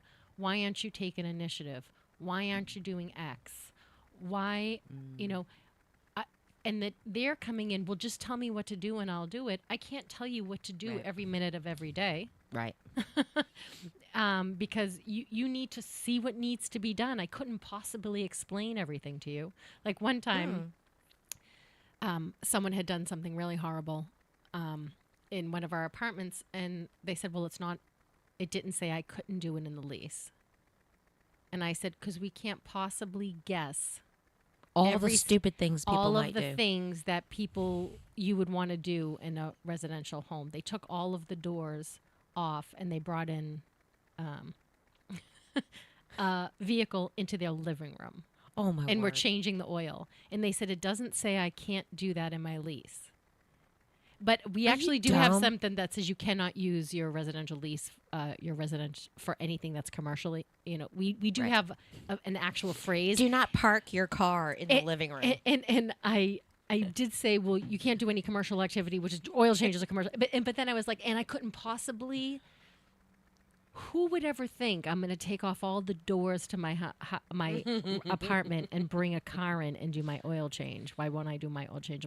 You know, like I couldn't possibly fathom every single thing that you have in your head that you think is a good idea. Yeah. But same thing with the workforce, which is we can't possibly tell you every single scenario that's going to happen to tell you what to do in that scenario, and we don't need you just standing around not knowing what you're going to have to take. The word initiative came up an awful lot about and then the reason why children are anxious is because they must feel he was posturing that they're feeling so anxious because they feel unprepared, because they're not having these experiences in very small microdoses across a myriad of different experiences to then even feel a lot of confident. college. To feel confident. How many times have you talked to somebody and there's a person, a parent in a college scenario talking to the school on behalf of their child? My parents didn't speak to anyone. My mother didn't even want to go to a parent-teacher conference, let alone like intervening in my school on my behalf. Now, she was too far the other direction of not wanting to be involved, but you have people, their kids are 24 years old in graduate school, and the parents are still talking to the teacher in email about what's something that happened in the classroom. And then there's also a piece of, you weren't here. You don't know what's happening here. Right. You just get get out. Right. But also, if your kid is requiring that, they don't have the skills they need. They're not ready to launch. Right. So part of the book was saying the reason why this is the anxious generation is because they don't have any first world experience of what that's supposed to look like, because they've never experienced it, because it is always being done for them or completely not being done at all. And I had, on an unrelated but related note, I had seen a podcast where they say that everyone feels lonely at some point. And the gentleman was talking about how you can be lonely with other people. It's not just lonely as you feel alone. Yes. Sometimes you can be in a room full of people and think none of these people are my people, so I feel a little bit lonely. I think that there's people that are in marriages that are lonely. And that's one of the things he said. You will be lonely in your marriage if you're not feeling connected to your spouse. You can feel lonely even with your children if you guys aren't connecting. If you're not doing things together, you're not experiencing things together, you're not having good conversations or necessary conversations. Yes. So he was talking about how anyone at any given point will feel lonely in their life. We all know what loneliness feels like. Yes. Yes, I agree. But it is we are supposed to be doing anything not to feel that. That loneliness feeling that feels so upsetting to us, and so that despondence that comes from it is supposed to make you take action.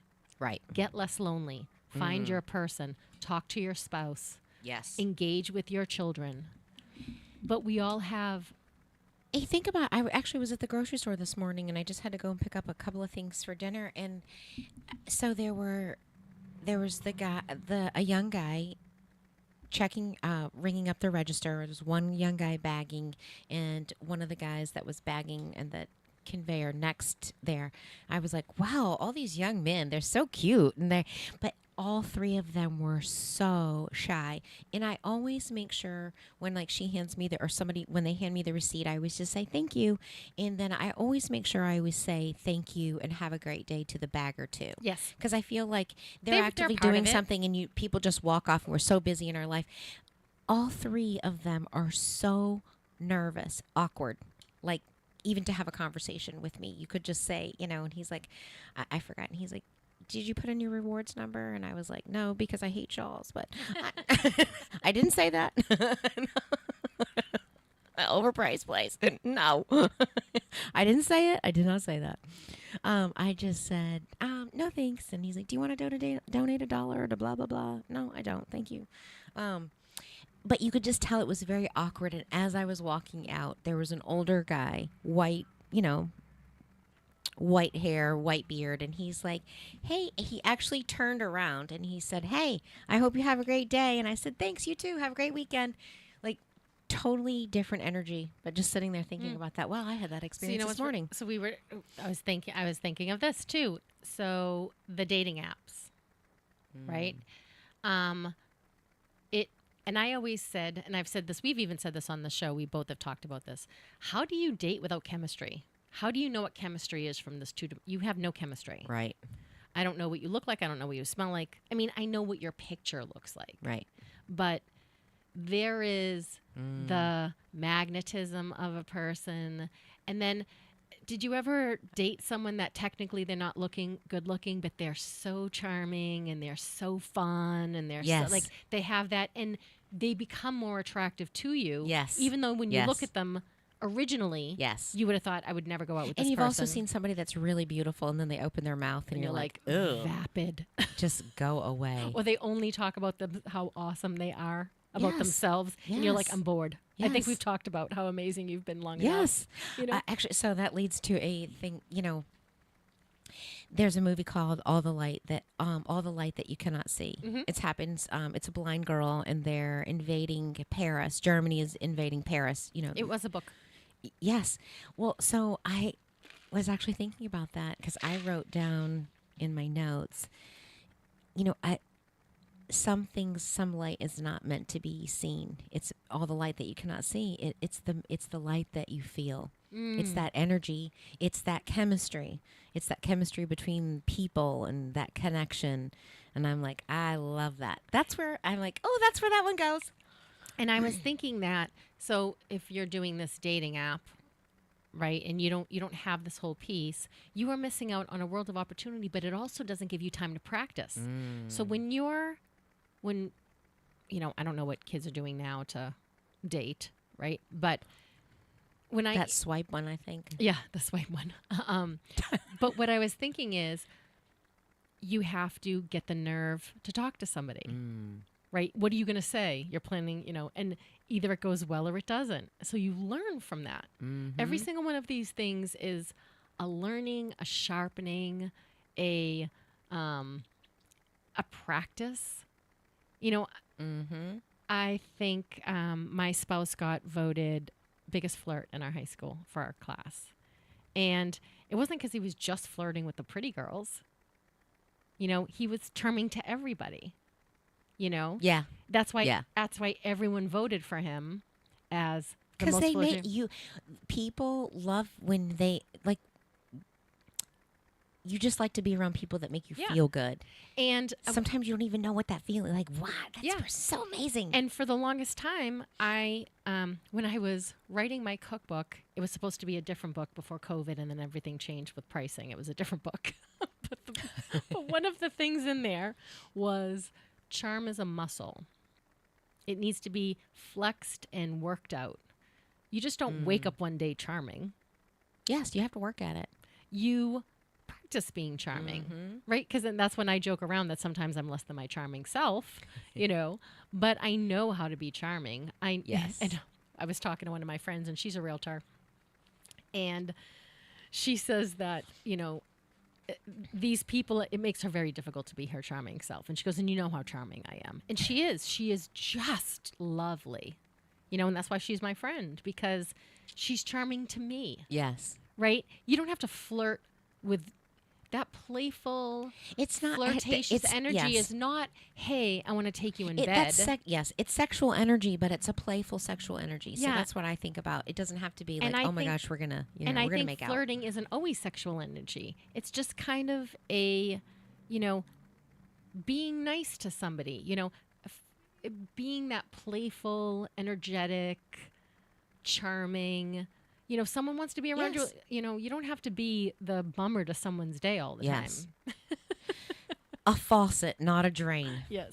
So listening to, I wrote down, be the calm, not the storm. They say the calm in the storm. And I was like, oh, the books that I'm reading now, fear steals from us love, peace, our dreams. It keeps us in a mediocre life. You can't be charming and make someone afraid at the same time. Yes. Right? So there are so many different pieces to our personalities, and there's so many ways to interact in the world. And when I was in the studio prepping for our show, I was listening to Alicia Gregg. Yes. And she was talking about how people are so sick of the political world that they have apathy. I don't even care. And that's the worst place to be, is to not care. And yes, we shouldn't be that way with each other. And we definitely shouldn't be that way with our children and the next generation coming up, because I know some people think, well, I don't care, and that's not I don't have kids, or whatever whatever the reason is, they don't think they need to care about the next generation. But guess who's going to be waiting on you at the supermarket? Guess who's going to be waiting on you in a restaurant? Guess who's going to be your healthcare provider? Guess who's going to be making the technology that you use? Guess who's going to be making the cars that you drive and the cars that need to be fixed, and building your house and fixing the Yes. roads? Our community and our society needs to be a healthy, vibrant, not anxious group. Because you know what anxious breeds? More anxiousness. Yes. Because when someone is very uncomfortable around you, don't you get uncomfortable? Yes. Yes, very uncomfortable. I don't like it. And I actually just said the other day, the place that I'm coming, the more and more I am learning about me, the more and more that I am selective about who I spend time with. I do not want to be around low vibrational people, because I think that I feel like I'm already an open person, and I feel like if I am open to the universe to learn, to grow in that direction, I want to be on a high vibration, and I want to be around people that are high vibration. I'm learning. And you can lift someone's vibration. Yes. You can be really wonderful to someone, and their day that wasn't that great, they could feel just like a little bit better. Yes, if they allow it. But so if that just depends. So yes, it's not to say.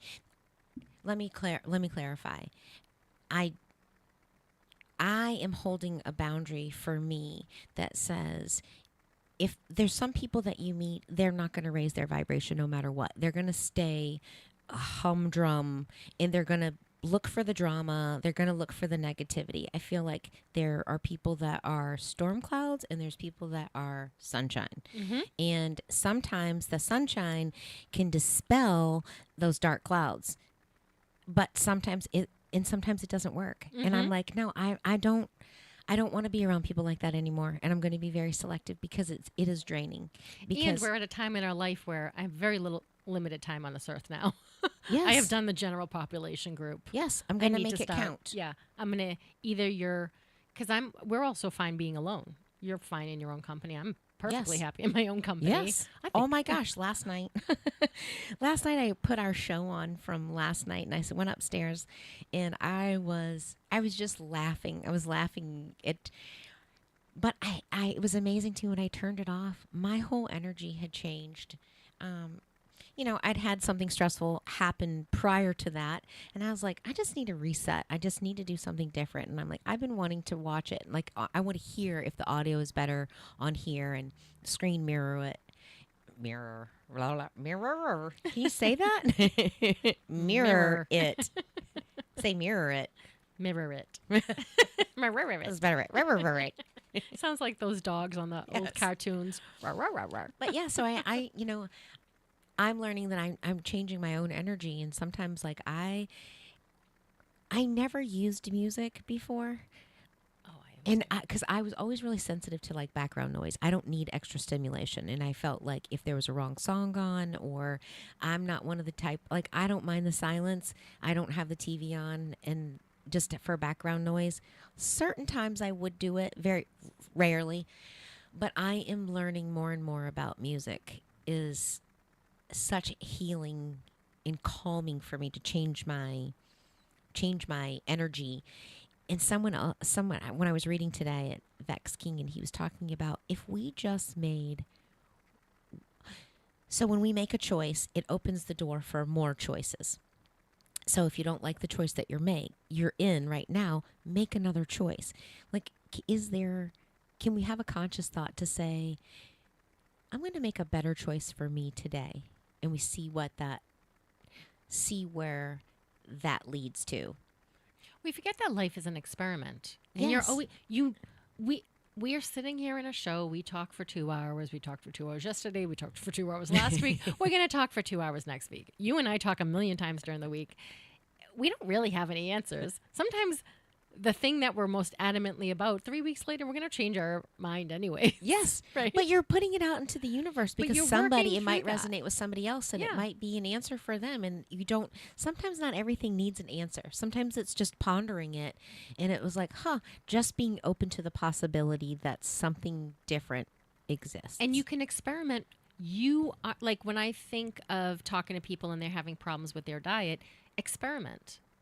Well, I'm going to follow the keto diet. I'm going to follow the no gluten diet. I'm going to follow. You know what? Experiment. Try eating different food and see how you feel. Try giving up something or try adding something. We're so worried. We have been trained with a restrictive dieting so much. Try adding 30 different fruits and vegetables into your diet. And you're like, wow, that sounds like so many. But you probably eat the same 3 or the same 5. Try in a whole week or a whole month. Try something different. 30 different ones. If you have kiwi this week, have oranges the next week, have papaya in the next. Like, try. I know there's some people that eat an orange, an apple, and a banana. That's their fruit. Okay, try berries. Oh gosh, Try. I love strawberries, blackberries, raspberries. I like kiwi. Yeah. I So love mandarin oranges. try this week or next week. Try something you've never normally eaten. Look up 5 recipes to eat more. I am not a kale person. I joke all the time I'm not a kale person, but I have tried kale enough that now I know I like kale cooked. So there's 2 soups I use kale in. So when I really feel like, hey, I need iron and some green vegetables, I will make those soups because that's how I can tolerate kale. But I'm never going to have, not never, The fear stops us a lot. right. And well, what if it doesn't work? Okay, throw it away. You've Yeah. thrown food away before. Yeah. You've thrown vegetables Yes. that have rotted in your fridge away. Well, so what he was talking about, so what Vex King was talking about, if when you just make one choice, one different choice a day, you can experience a whole completely different day. And I think just of what thought about 365 of them look right. like. So I just thought about you know what? I'm not going to get out of bed today, and I'm actually going to smile, or I'm going to smile at 5 people today. And just see, just something like that. It doesn't even have to be massive, but just like mindset. I joke around that I make an effort to smile. I've always made an effort to smile at people. I've always made an effort to hold doors open for people. If there's I've done this where I've held doors open for everybody. Yes, I do too. And That's how we met John at Sweet Savory. yes, Sweet yes, Sage. Yes, and especially if someone is older than me. And now it's getting to be that there's less people older than me. And Stop it. and so many people that are younger than me. Don't talk that way. But I'm always amazed at how, an 18-year-old guy will not hold a door for me. Yeah, they just walk right through. They just walk Just through, and burp. and then I went through the door at the gas station, and this woman made sure to scoot through the door so she didn't have to touch it with her hand, so she also didn't have to hold it for me. And I was thinking, I'm so glad you're not part of my life in any way, shape, or form. Keep You're going. going to die of a bad attitude before you're going to die of germs. But that's the other thing, oh, well, I judged her. I totally judged her, right? But it also is the thing on less of that. Also making sure I held the door open for the person behind me. Yes. What don't you like looking at? Okay, be the opposite of that. But just experiment. We are all an experiment. Life is an experiment. We gave you, I swear we must have given you 100 things to do the first hour of the show. Experience a different summer. So do you know what one of my favorite things to do is when we're going into a store and there's an older gentleman or there's a guy in front of me, I will hold the door open from him and he's like, no.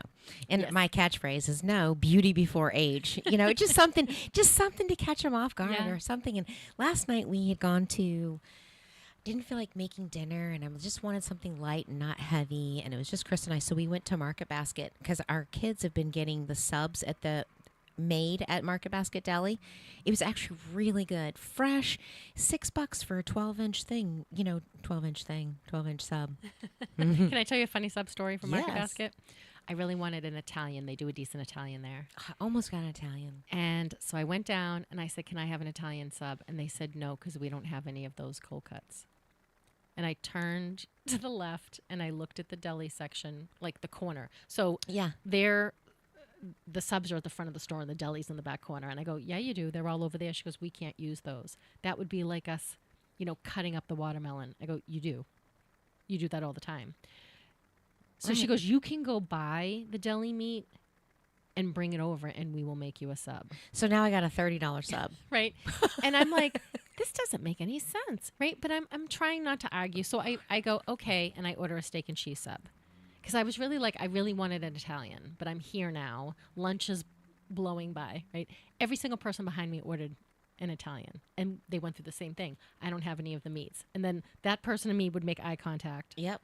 And then I'd look over towards the deli section. So you should have the whole Italian sub army line up and just, So arms crossed, just standing there. Go by get the it. sixth person, I'm like, I could have totally went over, got a pound of every type of meat, and made all of these people a sub. Right. So did they make different? Did they use? They say they get different meat. She goes, it already comes prepared. It comes the right amount of 3 pepperoni. It already comes pre-made that they just fold it in. Yeah, because now you're going to have somebody counting, how many pieces of turkey do I put on this? I don't know how to make a sandwich. How many pepperonis? I've only been doing this. Right. Every minute of the day for an 8-hour shift, and I have no sister worked many at Pizza Hut years ago in high school, and I bet you she could tell you the number of pepperonis that went on a pan pizza. I was gonna say just put as many until the bread is done. Right. If they overlap, it's great. Until it's full. And I kept telling myself, mind your own business. You're not working at Market Basket. This isn't your profit, because the business person in me also says, this is something we can solve. We can totally solve for this, right? So there's me and 6 construction workers because they come in quickly, and then there's another 5 people behind them, the woman with the kids, and we're all we all wanted an Italian sub. Yeah. So I have a funny story. I wanted my last attempt at an Italian sub. There's something something in the area About Italians. Listen, we went to Subway. Wherever we got back late at night, and I said, Subway sounds good. I have not had that in years. So I go and order an Italian sub, and he's like, sorry, we don't have the toaster's not working. And I'm like, oh, okay. Now what do I want? So none of their hot sandwiches. Chris likes to get the chicken bacon ranch one, or there's the grilled chicken, they have the meatball, they have the steak and cheese.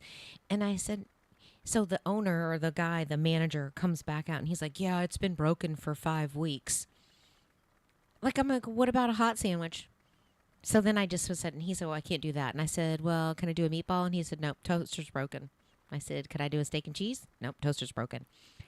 How do you have a sandwich shop where, 70% of your menu is toasted, and you can't go and get a toaster. So like this is me. I would have been 16 years you don't old. deserve to be in business anymore. So this 5 is- weeks, come on. So this is the thing of me as a 16-year-old when I worked in business. I just didn't want to hear anyone complain. I would do, I could fix almost because I just didn't want to Yes. hear. I didn't want someone looking across from me, giving me money with a face. Yes, They already gave you money because they were paying for stuff. right. It was so bothersome. And in my head, I'd be like, go to Walmart, buy 4 toasters, plug them in, and get your business up and running. Right. Stop not selling people Right. 70% of your menu. Right. I'm sure there's some piece in the supply chain that now you have, and I'm sure it's a franchise and you can only buy this toaster. I understand that, but you have an entire business. And how do you do that for 5 weeks? Right. For 5 weeks. That's ridiculous. That's just, to me, that's incompetence. That's just lazy. That's lazy. And this it's is part poor of- customer service. And the thing is, you know what? You know me. You could get me fired up about. We could talk days about customer service. But I do think that's part of what this guy is talking about in the anxious generation is we have a whole group of workers who, I don't know, the toaster's broken. But the thing is, we get what we tolerate. Yes. Just think about that. And that's why they say you get the government you deserve because you've been tolerating. Right. So that's one of the things that my spouse will say all the time as something happens. He goes, we're getting the government we deserve because we're not putting a stop to things. We're not voting something out. We're or just, not- we're allowing, we allow, I have a whole theory about that, but I don't want to get political. Yeah, we I won't don't get wanna political. But Well, I it, mean, it it goes, goes back- everywhere. It goes Yes. through everything. It's, and But so we get what we tolerate because we're tolerating. We're not forcing. We're not encouraging You didn't children get to up and get out leave. and I didn't- have. We're not encouraging connections with people anymore. And I And also it's- didn't leave Market Basket. Me and the 6 other people who wanted the Italian should have just left the store. Yes. That's what, and then that's my fault Right. too. So see, I'm a big proponent, and people that people that have worked in food service have been waitresses and waiters and all that stuff. I get it. My ex-husband was, I'm gonna do at least 20% no matter what. Crappy service. I'm gonna still give you 20%. See, I think that's the problem. Germany has it very different. We actually tried to tip this waiter that was an amazing waiter for us. Just went above and beyond, and he brought the kids out like these little tiny like pedophores, these little desserts. He's like, you guys should try this. Never charged us or anything. He brought out some different types of breads. He's like, oh my gosh, it was like a sampling, and I'm like, and we were talking about how we get paid. And my mom was like, we tried to give him a tip, and he came back and he said, you've overpaid. And she said, no, that's for you. And he said, I cannot accept that. We don't tip the way you guys do in America. It's very, very different. And she's like, but can I not? He would not take it. I think that you should not tip if you get bad service. Like now everywhere, we tip everywhere. We tip our hairdresser, and you tip the person that is the nail. It's already, you tip the gas station attendant when who pumps your gas for you. It's like we always find everything to tip about. And I'm like, when I was doing phlebotomy, I'm like, I did a great job. I didn't leave you a bruise. Like, give me a tip. I wear my tip jar. I got to pay for kids' college. Like, come on. Like, but the thing is, even though when you're disgruntled and you had, crappy service, like the lady when we were in Florida, she had walked away. Like, not once did she come and refill our waters. Not once did she come and ask us how our food was. Could we get us anything else? No, we didn't see her until it was the bill time, and then she panicked. She panicked because we were taking pictures. Yes. That was the only time that she was present when she thought she was losing something. It wasn't about making our experience as a diner, a good experience or serving us when you are in service. So I'm like, why? We're not giving them any reason to do better at their job. And that's why I think it's so important. That's why I tend to be very loyal to places like, oh, I'm here, I can go here. Yes. Or, oh, I'm here because, and there's something about, I've always been this person too. I go to the place, I will get the same thing kind of all the time. And then you're known. Hey, oh, let me get you your ex. Yes. But I appreciate that kind of connection, and you know that that person's going to take care of you because they Yes. know who you are. Yes.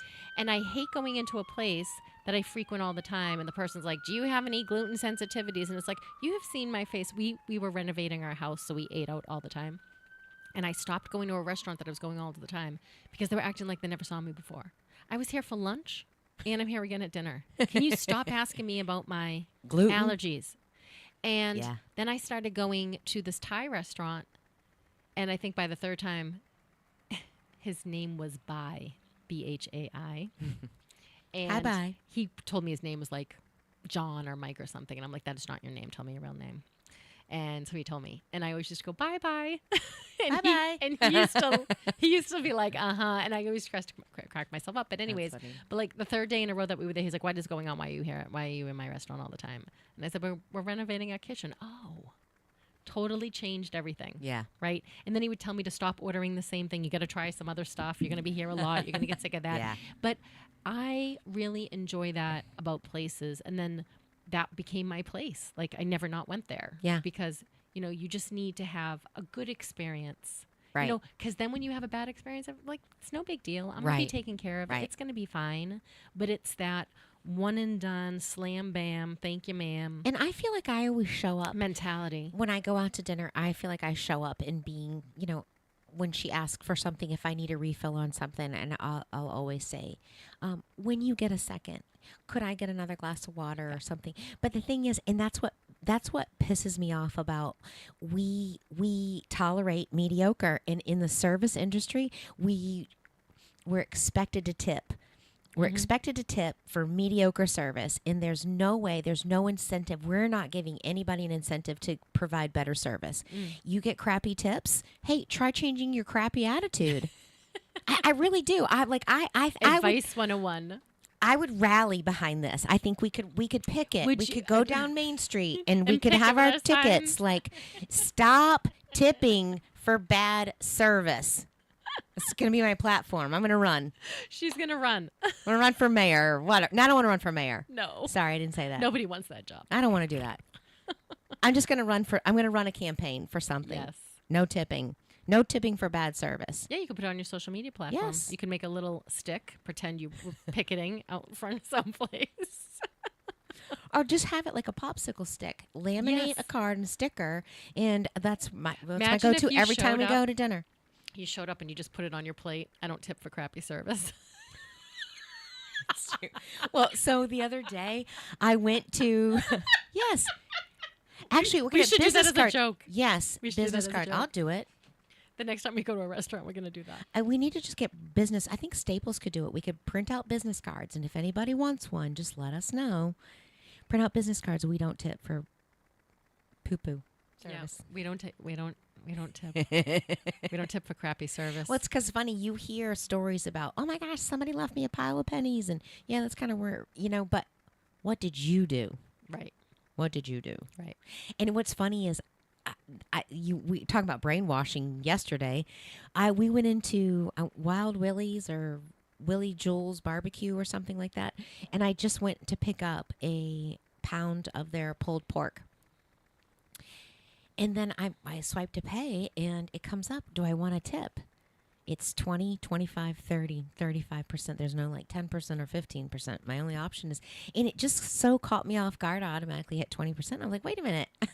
What am I tipping you for? What am I tipping you for? You brought the meat from that guy, shoving it into a cardboard container to here and ringing me up. And I'm like, I automatically did it because I was like, oh God, I don't want to feel like I don't want to be one of those. But now you can take your popsicle stick out. Yeah. You weren't fantastic about putting that right there. Right. You didn't make me smile. You didn't make me smile. You didn't tell me a joke. You didn't probably spit on your food anyway. So like, you didn't tell me how great my hair looked. all right, guys. So for the weekend, What are you guys doing for the weekend? Yes. Something fun, I hope. And if you go out, tip for good service. Don't tip for bad. Yeah, don't tolerate mediocre, but let's all have some fun. Let's be Yes. better. Let's be charming. Let's have a picnic. How about who is down for having a romantic picnic in your backyard? I'm down for that. That's fun. just something different. Mm-hmm. It doesn't have to cost money, and it doesn't have to, that's another thing. We work really hard to go and treat ourselves to go out to dinner and to spend our money. And then now I'm actually going to tip you for treating me bad. Like, you know what? My spouse doesn't. He always says, well, let's just not go back. that's the F-bomb. Yeah. Yes. Yeah, he's always just like, we're not coming here. We went to one place and they could not get any of our food out at the same time. So our appetizers came out at the same time as his meal, and my meal didn't come out for 10 minutes. And he's like, we're never coming back here again. He tips, but that's the last time you'll ever see him. Yeah. Which, good for him. Yeah, I mean, we've been at a place before that all of our meals came and his didn't come. And it didn't come, and I'm like, I've sat there, and I'm like, he's like, just eat. It's gonna get cold, and I'm like, just eat some of mine. So we shared ours, and she came out. I mean, she walked by, and she's like, oh, I'll go check on it, and then never a follow up to come back and say, oh, hey, I'm so sorry, and there's something and weird. he said, I'm okay, I don't need it anymore, and she didn't even take it off the bill. Really, we never got it. Well, we did, yeah, but it should have just been a automatic. Yeah. I do think something weird is going on in the service industry where they don't understand that the appetizers come out first and the food needs to come out at the same time. I think corporate, it all trickles down from corporate because they have their own, their spiel and their SOPs. I don't think that we are marketing to community. We're not. Yeah. Like the whole point of eating out as a restaurant is to have an experience and to have someone else cook for you. Right, but I don't think there's even training, like when you're at the checkout at the cash register, like some of the times they don't even say hi to you. Well, you know how I get upset about paper? I do paper and plastic, Yes. and they don't know how to do paper and plastic, and I'm like, how have you been here? It says you've been here a year. No one but me has asked for paper and Nobody has plastic. I asked don't you believe that. paper and I plastic. don't believe that Yes. for a second, guys. Well, we are not going to be here next Thursday, but we left you. They're going to replay our fun things to do over the summer. We've given a great list of free and not free things to do. We will miss you. And we'll post it. Yeah. And we always miss you when we're not here on Thursdays, but we want you to have a wonderful week. Have a happy 4th of July. Happy birthday to the United States. Yes. We love you. Oh, I will do the bye. You're listening to Lisa and Robyn on the mic, WSMN, 1590 AM, 95.3 FM.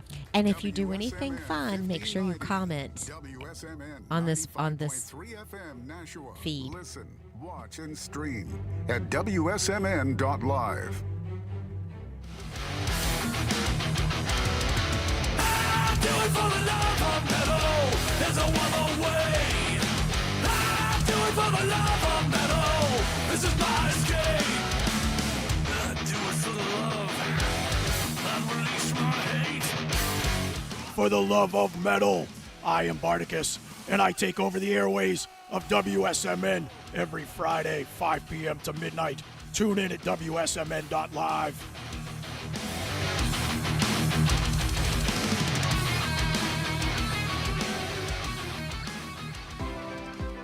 Whether you're shopping along 101A, working out at one of the many boutique gyms or studios in the area, or simply enjoying a nice day out with the kids, you need healthy fuel to keep you going. Look no further than Clean Juice Nashua, your local neighborhood juice bar. Hi, I'm Mary Beth Fiango, owner of Clean Juice. We are located at 2 Cellu Drive in Nashua. Clean Juice is the only USDA certified juice bar that offers you the purest, organic, cold-pressed, never processed juices, smoothies with hemp and whey protein, acai bowls like our fan favorite, the berry bowl, and small bites like avocado toast and barbecue chicken wrap to help you thrive and stay on the go.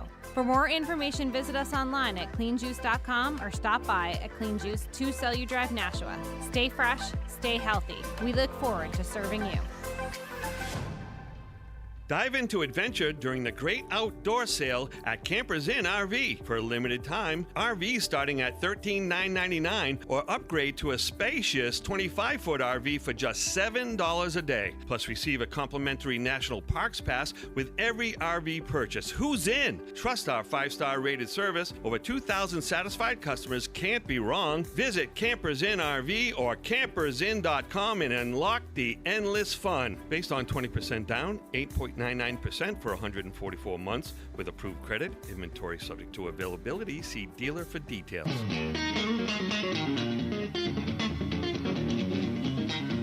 Hi, my name is Cody, and I am the Assistant Director of the Nashua Community Music School. I wanted to give you a heads up about our biggest concert event of the year, Play It Forward, happening on Saturday, August 24th at the Anheuser-Busch Beer Garden. We'll have students from our NCMS rock band, as well as special guest performers with our house band, culminating with an epic concert with local rock and roll legends Aces and Eights. Don't miss out on our back-to-school bash. Tickets and event sponsorships can be purchased online at nashuacms.org, or you can give us a call at 603-881-7030. We can't wait to rock out alongside all of our friends this summer. Have you tried to quit drinking before, and much to your surprise and dismay, you couldn't? Have you tried therapy, meetings, and treatment programs, but still can't seem to stay stopped? Or maybe you live in fear that you'll lose your job, your home, or your family, and much more if you don't get this figured out, and soon. Well, there is hope. My name is Bill Nielsen, and I'm the founder of Nascent 24 Recovery and Life Coaching, and I struggled for over a decade. Yup, 10 years, trying to get it right. I lost jobs, 5-6-figure jobs in fact, homes, friends, relationships. I thought I'd never get off the merry-go-round or the roller coaster, but I did, and I've developed a proven proprietary process that works. Why does it work? Because it addresses the root cause and not the symptoms. No more Band-Aids on bullet wounds. It's a 12-week journey that will transform your entire life, not just the drinking thing. I work one-on-one with every single client, and your privacy and anonymity are paramount. The great part is that you don't have to leave your home, your job, or your family. Text me the word recovery to 203-241-1266. That's 203-241-1266. Or visit my website, nascent24.com, NASCENT24.com. There is a solution. Take the first step. You won't regret it. The River Casino and Sports Bar is the place to be this summer. Every Friday this summer, we are Party Central, complete with music by area DJs. Try your luck at Roulette, New Hampshire Hold'em, or New Hampshire 21. Primetime specials daily, 4 to 7. $2 pizza slices, $3 domestic beer. Best deal in Nashua. The River Casino on High Street in downtown Nashua. The views and opinions of the following show do not reflect those of WSMN, its owners, and/or associates. The Dana Show. When you go to the store and you're noting yourself that, holy cow, my dollar is so not going as far as it did. This idea of big supermarket or big whatever is a dumb idea that is held by people who have never run a business. They have never been the first in and the last to leave. The Dana Show. John King has described a panic inside the Democratic Party right now because of President Biden's performance in tonight's debate. He's been hearing from Democratic lawmakers and others around the country. Some within your own party are wondering if President Biden should even step aside. What do you say to that? Listen, first of all, what we saw tonight is the president making a very clear contrast with Donald Trump on all of the issues that matter to the American people. Yes, there was a slow start, but it was a strong finish. And what became very clear through the course of the night is that Joe Biden is fighting on behalf of the American people, on substance, on policy, on performance. So the debate last night. Whoo, boy. I'm telling you what, guys. I've been to a number of debates. I've covered them either with CNN. I've covered it with Fox. I've watched, as a kid, a number of debates. I think the first debate I ever watched was Clinton's. And out of all the debates that I have ever watched in my life, out of all of the performances by politicians that I have seen, none have been as bad and alarming as what I saw last night. And I don't think that a single person, whether you like Biden or don't like Biden, whether you like Trump or don't like Trump, there's not a single person who can say that they watched that and felt as though the world is in good hands. The country is in good hands. Because it was a horrific. That was just a car crash. And I mean, I don't know, golly. It was horrible. He walked out, and I made mention of this in the newsletter. Right when he walked out, Joe Biden anyway, right when he walked out, you knew immediately it was going to be rough because he looked like a confused C3PO. When he walked out, did you watch the whole thing, Kane? He looked like a super confused C3PO. Right. And it got worse from there. It got worse from there. And I thought, honestly, I don't know if you saw, at the end of it, because you could hear his voice get weaker and weaker as it went on. And, at the end of it, you could see that Jill Biden had to help him down the stairs of the debate. There was that video that came out from CNN. But like I said, it is the most disturbing, I don't know, I don't want to say political performance. I was almost speechless. It was just one of the most disturbing things I think I've ever seen, because he is the president of the United States right now. So I want you to realize this. This was Joe Biden rested. Rested, yeah, and prepped. He almost seemed a little over-prepped. If you notice, like, some of his answers and all of that stuff, he almost seemed like he was over-prepared with some of his talking points because he was too ready for them, and I feel like he thought he could just kind of slur through them, and that was going to be enough, and he just blah, blah, blah, blah, blah. I've never seen anything like it in my life. So this is the guy who's the president of the United States, making decisions about, all of the stuff that affects our everyday lives, making decisions about our money, our national security, war, heaven forbid. And it is so bad that Democrats now are trying to figure out how in the world they can get around Joe Biden how they can get around him. How can they get around him? So welcome to the show. I mean, I have so much. We're going to try to get into everything today, but I don't know if we're going to be able to, guys, because we got a number of Supreme Court decisions that are coming down the pike. So what I'm going to do is I'm going to try to best get you set up. It's just so much today. There's so much. So we're going to really push through it. But I got to tell you, I had no idea how I was going to start this show today, because at first I was going to be a total smartass. But the more I thought about it, the more terrifying it is. This is the president of the United States, and they want to replace him because it's so bad. It's so bad. So, welcome to the show. All right, so first off, the debate last night. If you got the newsletter or if you participated in the subscriber event, the chat, then you saw firsthand how crazy it was. I mean, and the debate, I mean, all the screen grabs that came from that. The moderators, let's start with that, weren't bad. They were incredibly biased, but they weren't Chris Wallace. I think that whoever preps Donald Trump for this debate, they deserve an award. Whoever prepped Donald Trump for this debate deserved an award. Although I want to remind you, the bar for this was low because all Biden had to do was not die on stage. He just had to stay upright, not his pants, and breathe. That's all he had to do. All he had to do. Maybe talk a little bit more coherently than he did.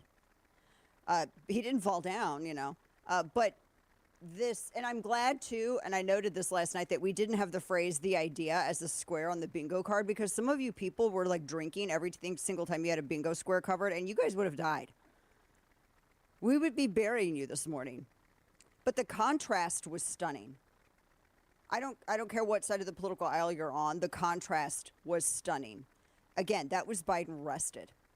They said they tried to blame that he had a cold. Out is stutter, in is cold. They said he had a cold, because he's been sequestered for a week. So somehow he got a cold. The debate ended the moment that he walked out on stage. He looked confused. He looked like a C-3PO. He looked like a damn robot. He looked horrible. He sounded horrible. He lost again the first time he spoke. His voice was weak. It was raspy. That's not what a cold is. That's a guy who's sundowning hard, and he's at the end of life. But they had 90 minutes to fill, so what are they going to do? It was 90 minutes of Trump beating the hell out of him rhetorically. Just beating the hell out of him. And I think actually Trump restrained himself because honestly, there for a moment, I think he almost felt bad. Did you get that sense? I think Trump looked at the situation and was like, oh my hell. I really do get that feeling.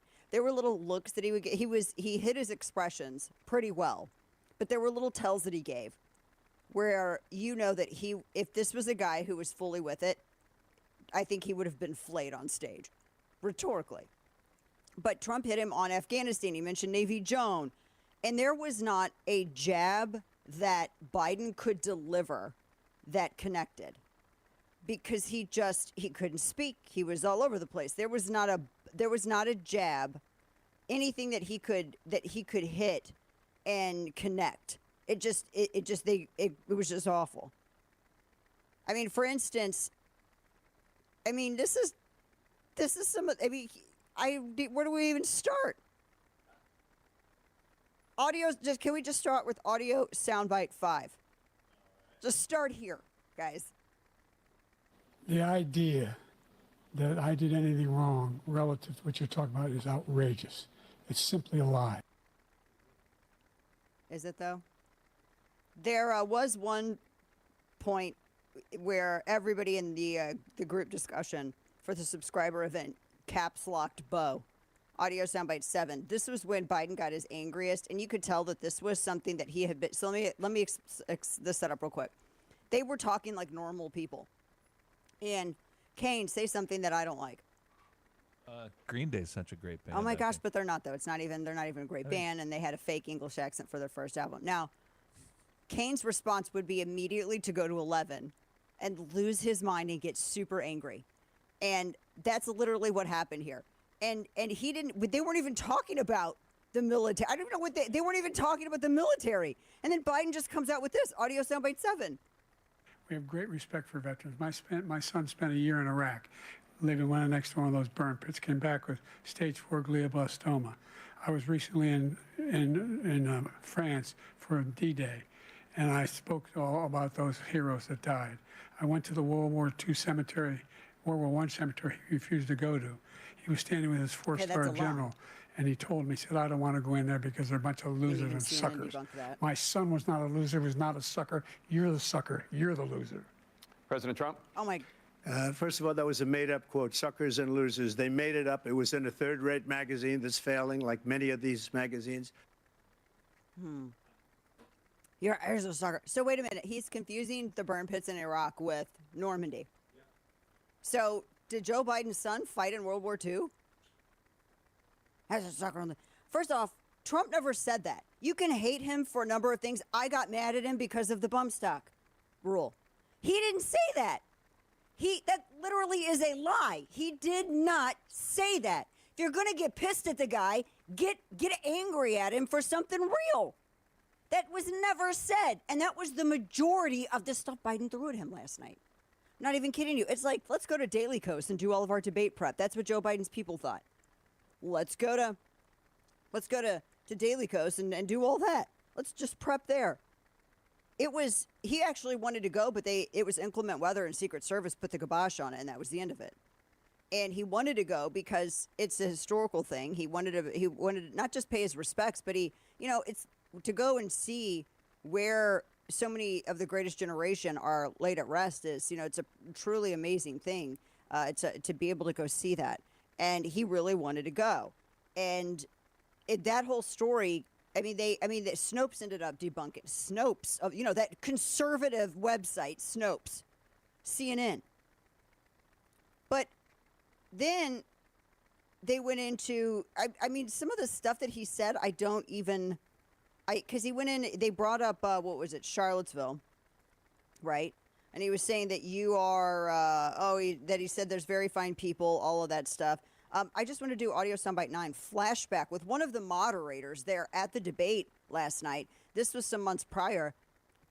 One of the very moderators debunked one of the very things that Biden brought up. Listen to this. Now, elsewhere in those remarks, the president did condemn neo-Nazis and white supremacists. So he's not saying that the neo-Nazis and white supremacists are very fine people. See? But Biden brought that up in the debate last night like it was a thing. That happened over and over and over and over again. The debate, they immediately, like, what is it, 3/4 of a way through? Is that when they started saying he had a cold? I first saw it at MSNBC, and then Politico ran with it. And they were saying, oh, he's got a cold. He's got a cold. That's why he sounds raspy. That's why he doesn't sound good. It's just because he's, good heavens. We're going to get into a few other things, but I got to tell you, two of the things that we're going to get into coming up. First off, the J6 answer. I thought the two interesting moments from the debate last night was the abortion discussion, although I could have gone with no questions on it. I mean, you had more questions on that damn topic than you did on taxes and immigration. But the answer that Trump gave on that was interesting and very telling. And then the second thing that they had out there was I mean, not just, the fact that Biden was about to fall over. Oh, the third, they did do the inflation narrative, right? They did the inflation narrative. They had that. But the other thing, too, is all of the discussion about Biden dropping out. And my friend Jen Van Laar, who's been on the show before, don't think that Democrats can't switch out Biden. They can. And we're going to talk about how coming up. I'm not joking.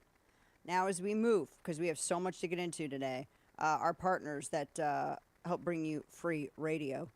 We have the good folks. Who do we have? Because I don't have any. All my stuff is. Oh, that's right. Goldco. We're going to need Goldco at this point because the economy's trash. Our economy's trash. It's not going to get better if we lose in November. So you might as well go ahead and take the preventative steps to protect what you got now. Protect your savings, everything that you've worked for. Protect your retirement. Goldco can help you. And they've got thousands of 5-star reviews. They got a perfect rating with the Better Business Bureau. And they are all about education. They have this wealth protection guide. It's going to explain to you the whole thing about how the gold IRAs work, how the economy of this works. And they want you to get the benefit of owning physical gold and silver. It's a very important part of your saving strategy, of your retirement strategy. And you could possibly be eligible for an up to 10% match in bonus silver while supply.